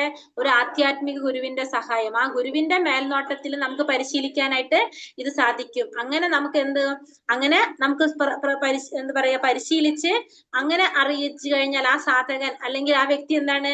മുക്തിക്ക് യോഗ്യനായവൻ എന്ന് വിളിക്കാനായിട്ട് സാധിക്കും. സ്ഥിതപ്രജ്ഞനാകാനായിട്ട് നമുക്ക് സാധിക്കും. ഹരേ കൃഷ്ണ ഹരേ കൃഷ്ണ കൃഷ്ണ കൃഷ്ണ ഹരേ ഹരേ ഹരേ രാമ കൃഷ്ണ ഹരേ ഹരേ രാമ ഹരേ ഹരേ. ഹരേ കൃഷ്ണ. കൃഷ്ണ എല്ലാവർക്കും ക്വസ്റ്റ്യൻ ആൻസർ നോക്കാം. ഹരേ ഹരേ കൃഷ്ണ. ക്വസ്റ്റ്യൻ ആൻസർ നോക്കിയിട്ട് സംശയങ്ങൾ ഉണ്ടെങ്കിൽ നമുക്ക് നോക്കാം. ഹരേ കൃഷ്ണ. അപ്പോ ക്വസ്റ്റ്യൻ ആൻസറിൽ ഫസ്റ്റത്തെ ക്വസ്റ്റ്യൻ എന്തായിരുന്നു? പരമാത്മാ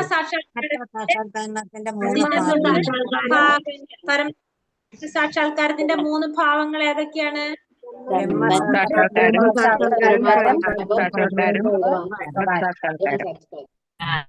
ബ്രഹ്മം, പരമാത്മ, ഭഗവാൻ അല്ലെ. ബ്രഹ്മ സാക്ഷാത്കാരം, പരമാത്മാ സാക്ഷാത്കാരം, ഭഗവത് സാക്ഷാത്കാരം. അതാണ് 3 ഭാവങ്ങള്. അടുത്തത് ഭഗവാൻ എന്ന വാക്കിനെ നിർവചിച്ചിരിക്കുന്നത് എങ്ങനെയാണ്? ആരാണ്?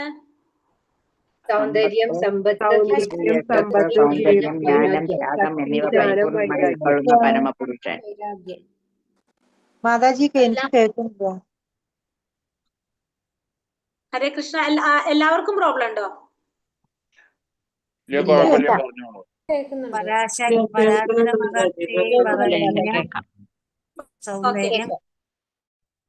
അതായത് പരാശര മഹർഷിയാണ് നിർവചനം കൊടുത്തിരിക്കുന്നത്. എന്താണ് പറഞ്ഞത്? സമ്പത്ത്, ശക്തി, യശസ്, സൗന്ദര്യം, ജ്ഞാനം, വൈരാഗ്യം, ഈ 6 ഗുണങ്ങൾ ഉൾക്കൊള്ളുന്ന വ്യക്തിയാണ് ആര്? ഭഗവാൻ എന്ന് നമ്മൾ പറഞ്ഞു അല്ലെ. അടുത്തത് അർജുനൻ ഭഗവാനെ ഗുരുവായിട്ട് സ്വീകരിക്കുന്ന ശ്ലോകം ഏതാണ്? 7ാമത്തെ ശ്ലോകം. ശ്ലോകം കർപ്പണ്യ ദോഷോപഹത സ്വഭാവഃ പൃച്ഛാമി ത്വാം ധർമ്മ സമ്മൂഢചേതഃ യശ്രേയസാനിശ്ചിതം ബ്രൂഹി തന്മേ ശിഷ്യസ്തേഹം ശാതി മാം ത്വം പ്രപന്നം. 7ാമത്തെ ശ്ലോകത്തിൽ അല്ലെ. അടുത്തത് എന്താണ്? 2:13 ഭഗവാൻ എന്തിനെ കുറിച്ചാണ് പറയുന്നത്? ആത്മാവിനെ ആത്മാവ് ബാല്യത്തിൽ നിന്നും യൗവനവും വാർദ്ധക്യത്തിലേക്കും വരുമെന്നും ശരീരത്തിന് അത് മനസ്സിലാക്കുന്ന വ്യക്തി എങ്ങനെ ഉണ്ടാകുന്നില്ല? സംഭ്രമം ഉണ്ടാകുന്നില്ല. അപ്പൊ എന്ത് പറയണം അവിടെ? കൗമാരം യൗവനം ചര തഥാ ദേഹാന്തര പ്രാപ്തിർ ധീരസ്തത്രാന മുഹ്യതി. അതായത് ആ ശരീരസ്ഥനായ ആത്മാവ് ബാല്യത്തിൽ നിന്ന് യൗവനത്തിലേക്കും പിന്നെ കൗമാരത്തിലും വാർദ്ധക്യത്തിലും കടന്നിട്ട് പിന്നെന്ത് ചെയ്യാണ്? മരണശേഷം വേറൊരു ശരീരത്തിലേക്ക് പ്രവേശിക്കും. അത് മനസ്സിലാക്കുന്നവർക്ക് എന്തുണ്ടാകില്ല? സംഭ്രമം ഉണ്ടാകുന്നില്ല എന്ന് പറയാണ്. ഭൗതിക ശരീരം നിർമ്മിച്ചിരിക്കുന്നത് എന്തെല്ലാം കൊണ്ടാണ്? പഞ്ചഭൂതങ്ങൾ കൊണ്ട്. പഞ്ചഭൂതങ്ങൾ കൊണ്ട്. ഏതൊക്കെയാണത്? ഭൂമി, ജലം, ആകാശ്, പൃഥ്വി. ഭൂമി, ജലം, അഗ്നി, വായു, ആകാശം. പഞ്ചഭൂതങ്ങൾ കൊണ്ടാണ് നിർമ്മിച്ചിരിക്കുന്നത്. ജീവാത്മാക്കൾ എത്ര തരണ്ട്? 84 ലക്ഷം. 84 ലക്ഷം ജീവാത്മാക്കളുണ്ട്. 14 ശ്ലോകത്തില് അർജുനൻ യുദ്ധം ചെയ്യാതിരിക്കാൻ വേണ്ടി പറഞ്ഞ ഏത് കാരണത്തിനുള്ള ഉത്തരാണ് ഭഗവാൻ കൊടുത്തത്? 14ാമത്തെ ശ്ലോകത്തില് ഭൗതികമായ സുഖാനുഭവങ്ങൾ ശീതോഷ്ണാസുഖ ദുഃഖദഃ ആഗമാപായിനോ നിത്യ സാംസിദ്യശ്വസ ഭാരത അല്ലെ. അതായത് ഭൗതികമായ സുഖാനുഭവങ്ങൾ അതെങ്ങനെയുള്ളതാണ്? അത് വന്നും പോയിക്കൊണ്ടിരിക്കും. അത് സ്ഥിരമായിട്ടുള്ളതല്ല, ക്ഷണികമായിട്ടുള്ളതാണ്. അതെങ്ങനെയാണ് പറഞ്ഞത്? നമ്മുടെ ഇന്ദ്രിയങ്ങളുടെ കാഴ്ചപ്പാടാണ് അല്ലെ. നമ്മളത് എങ്ങനെയാണോ കാണുന്നത് അതനുസരിച്ചായിരിക്കും അത് ദുഃഖമാകുന്നതും സുഖമാകുന്നതും ഭഗവാൻ പറഞ്ഞു കൊടുത്തു. അതിനെന്ത് ചെയ്യണം എന്ന് പറഞ്ഞു? സഹിക്കാൻ പഠിക്കാൻ പറഞ്ഞു അല്ലെ. സഹിക്കാൻ പഠിക്കണം എന്നാണ് പറയുന്നത്. ഇനി ആത്മാവിന്റെ പ്രത്യേകതകൾ എന്തൊക്കെയാണ്? ഒരിക്കലും ജനന മരണങ്ങളില്ല. ജനന മരണങ്ങളില്ല. പിന്നെ അജനാണ്, നിത്യനാണ്, ശാശ്വതനാണ്, പ്രാചീനനാണ്. അഗ്നിയെ കൊണ്ട് ദഹിപ്പിക്കാൻ സാധിക്കില്ല, വെള്ളം കൊണ്ട് നനയ്ക്കാൻ സാധിക്കില്ല, കാറ്റ് കൊണ്ട് ശോഷിപ്പിക്കാൻ സാധിക്കില്ല, ആയുധം കൊണ്ട് മുറിക്കാൻ സാധിക്കില്ല. ഇതൊക്കെ എന്തിന്റെ പ്രത്യേകതയാണ്? ആത്മാവിന്റെ പ്രത്യേകതയാണ്. നമ്മള് ആത്മാവാണ്. ജനനവും അതിനാൽ അതിന്റെ അനിവാര്യമായ കർത്തവ്യം നിർവഹണത്തെ പറ്റി ആത്മാവിനൊരിക്കലും നാശമില്ല. പിന്നെ അടുത്തത് സമ്മോഹം എന്ന് പറഞ്ഞാൽ എന്താണ്? ശരിയും തെറ്റും മനസ്സിലാക്കാൻ സാധിക്കാത്ത ഒരവസ്ഥ സമ്മോഹം എന്ന് പറയുന്നത് അല്ലെ. അതെങ്ങനെ സംഭവിക്കുന്നത്? നമ്മൾ പറഞ്ഞു നമുക്ക് എന്തെങ്കിലും ഒരു വിഷയത്തിൽ എന്ത് വരാണ്? ആസക്തി വരും അല്ലെ. ആസക്തി വരുമ്പോ നമുക്ക് ആഗ്രഹം വരും. ആഗ്രഹത്തിൽ നിന്ന് ക്രോധം വരും. ക്രോധത്തിൽ നിന്ന് ക്രോധത്തിൽ നിന്ന് എന്ത് വരും? മോഹം വരും. പിഴവ്, ഓർമ്മപ്പിഴവിൽ നിന്ന് ബുദ്ധിനാശം, ബുദ്ധിനാശത്തിൽ നിന്ന് എന്ത് സംഭവിക്കും? സർവനാശം സംഭവിക്കും. ഇതെല്ലാത്തിന്റെ കാരണം എവിടെന്നാ തുടങ്ങുന്നത്? എവിടെന്നാ അത് തുടങ്ങുന്നത്? കാരണം സ്റ്റാർട്ട് ചെയ്യുന്നത് ക്രോധത്തിൽ നിന്ന് എവിടെന്ന്?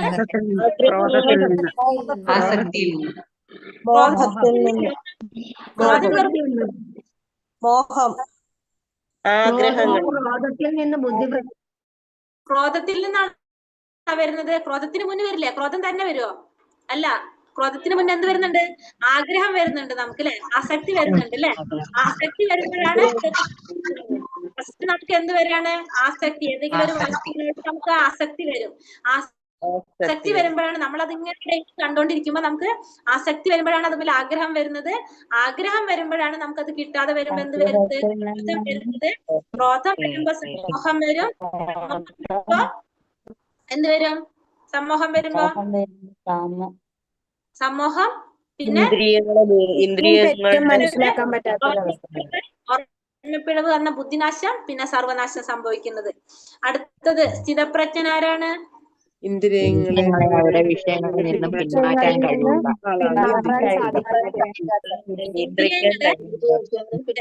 വിഷയങ്ങളിൽ നിന്ന് പിന്മാറാൻ കഴിവുള്ള ആളാണ് സ്ഥിതപ്രജ്ഞ. ഇന്ദ്രിയങ്ങളെ ഇന്ദ്രിയ വിഷയങ്ങളിൽ നിന്ന് പിന്മാറ്റാൻ കഴിവുള്ള ആളാണ് സ്ഥിതപ്രജ്ഞൻ. ഇന്ദ്രിയങ്ങളെ ഇന്ദ്രിയ വിഷയങ്ങളിൽ നിന്ന് പിൻവലിക്കാൻ സാധിക്കുന്ന വ്യക്തിയാണ് ആര്?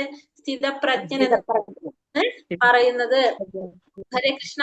അധ്യായം മനസ്സിലായോ എല്ലാവർക്കും? ഇപ്പൊ രണ്ടാമത്തെ അധ്യായം ക്ലിയർ ആയോ? എന്തെങ്കിലും സംശയങ്ങളുണ്ടോ? മനസ്സിലായി. എല്ലാവർക്കും എന്തെങ്കിലും സംശയങ്ങളുണ്ടോ ഈ പറഞ്ഞതില്? ഇപ്പൊ നമുക്ക് ഇതിൽ എന്താണ് മനസ്സിലായത്? മെയിൻ ആയിട്ട് എന്താ മനസ്സിലായത്? നമുക്ക് കുറച്ച് കാര്യങ്ങൾ മനസ്സിലായി ഇന്നത്തെ അധ്യായത്തിൽ. എന്താണ്? നമ്മൾ ആരാണ്? നമ്മൾ ആത്മാവാണ്. ആത്മാവാണ് നമ്മൾ. ആത്മാവിന് മരണമില്ല. ആത്മാവിന് മരണമില്ല. നശിപ്പിക്കാൻ സാധിക്കില്ല. ഇന്ദ്രിയങ്ങളിലെ നീതിക്കുന്ന ഭക്തിയുടെ സേവനം. അതായത് നമ്മൾ ശരീരമല്ല ആത്മാവാണെന്നുള്ള നമുക്കൊന്ന് മനസ്സിലായി, അല്ലെ? അപ്പൊ ഈ ആത്മാവിന്റെ കുറെ കാര്യങ്ങൾ നമ്മൾ കണ്ടു. ആത്മാവിനെ കുറിച്ച് നമുക്ക് കുറെ മനസ്സിലായി. അപ്പൊ പിന്നെ ജനിച്ചാൽ മരിക്കുന്നു, മരിച്ചാൽ ജനിക്കും എന്നുള്ളത് അത് ക്ലിയർ ആക്കി കൊടുത്തു. പിന്നെന്താണ്? ക്ഷത്രിയനായതുകൊണ്ട് അർജുനനോട് പറഞ്ഞു, നീ യുദ്ധം ചെയ്താലും നീ യുദ്ധത്തിൽ മരിച്ചാലും എന്താ നിനക്ക് നേരെ സ്വർഗത്തിലേക്ക് അങ്ങനെ പറഞ്ഞു. പിന്നെ അത് ക്ഷത്രിയനായത് സാധിക്കും, നമുക്ക് പറ്റില്ല. നമ്മൾ മരിച്ച യുദ്ധത്തിൽ നമ്മൾ പോകും, കാരണം നമ്മൾ ക്ഷത്രിയനല്ലല്ലോ. അപ്പൊ ക്ഷത്രിയന്റെ കാര്യമാണ് ആ പറഞ്ഞത്. അർജുനനോട് പറഞ്ഞു കൊടുത്തു. പിന്നെ പറഞ്ഞു കൊടുത്തു എന്താണ്? ആയുധം കൊണ്ട് മുറിക്കാനോ വെള്ളം കൊണ്ട് നനയ്ക്കാനോ ഒന്നും ആത്മാവിനെ സാധിക്കില്ല. അപ്പൊ ആത്മാവിന്റെ കുറെ ഗുണങ്ങൾ പറഞ്ഞു കൊടുത്തു, അല്ലെ? സവിശേഷതകൾ പറഞ്ഞു കൊടുത്തു. ഇതിനുശേഷം അർജുനൻ പറഞ്ഞു പാപം, അല്ലെ? പാപം പറഞ്ഞപ്പോ ഭഗവാൻ എന്ത് പറഞ്ഞു? നീ കർമ്മം ചെയ്യണം. അതെങ്ങനെ ചെയ്യണം? ഫലം ആഗ്രഹിക്കാതെ ചെയ്യണം എന്ന് പറഞ്ഞു. കൊടുത്തു. ശേഷം പിന്നെന്ത് പറഞ്ഞു? ഭക്തിയോഗത്തെ കുറിച്ച് പറഞ്ഞു കൊടുത്തു. എങ്ങനെ? ആ ചെയ്യുന്നത് മുഴുവനും ഭക്തിയുടെ സേവനായിട്ട് ഭഗവാന് അപ്പൊ എന്തുണ്ടാവില്ല? അതിന്റെ ഫലം, നഷ്ടോ ലാഭോ ഫലം ഒന്നും നമുക്ക് ഉണ്ടാവില്ല. ബാലൻസ് ആയിട്ട് പോകും. അങ്ങനെ മൂന്നാമത്തെ അത് പറഞ്ഞു കൊടുത്തു. അതിനുശേഷമാണ് ആരെ കുറിച്ച് പറയുന്നത്? നമ്മൾ പറഞ്ഞു സ്ഥിതപ്രജ്ഞനെ കുറിച്ച് പറഞ്ഞു. പിന്നെ വന്നിട്ട് നമ്മള് എന്താണ്? ഇന്ദ്രിയങ്ങൾ നിയന്ത്രിക്കാൻ സാധിക്കാറില്ല. ആ ആസക്തി കൊണ്ടുണ്ടാവുന്ന ദോഷങ്ങൾ നമ്മൾ കണ്ടു. അതിൽ തന്നെ നമുക്ക് ആസക്തി വരുമ്പോൾ വിഷയങ്ങളിൽ ആസക്തി ഉണ്ടാവുമ്പോൾ നമുക്ക് എന്ത് വരും? ആഗ്രഹം വരും. ക്രോധത്തിൽ നിന്ന് സമ്മോഹം ഉണ്ടാകും. പിന്നെ ഓർമ്മപ്പിഴവ്, ബുദ്ധിനാശം, സർവനാശം സംഭവിക്കുന്നത് പറഞ്ഞു. അങ്ങനെ നമ്മള് രണ്ടാമത്തെ അധ്യായം ഭഗവാൻ എന്താണ്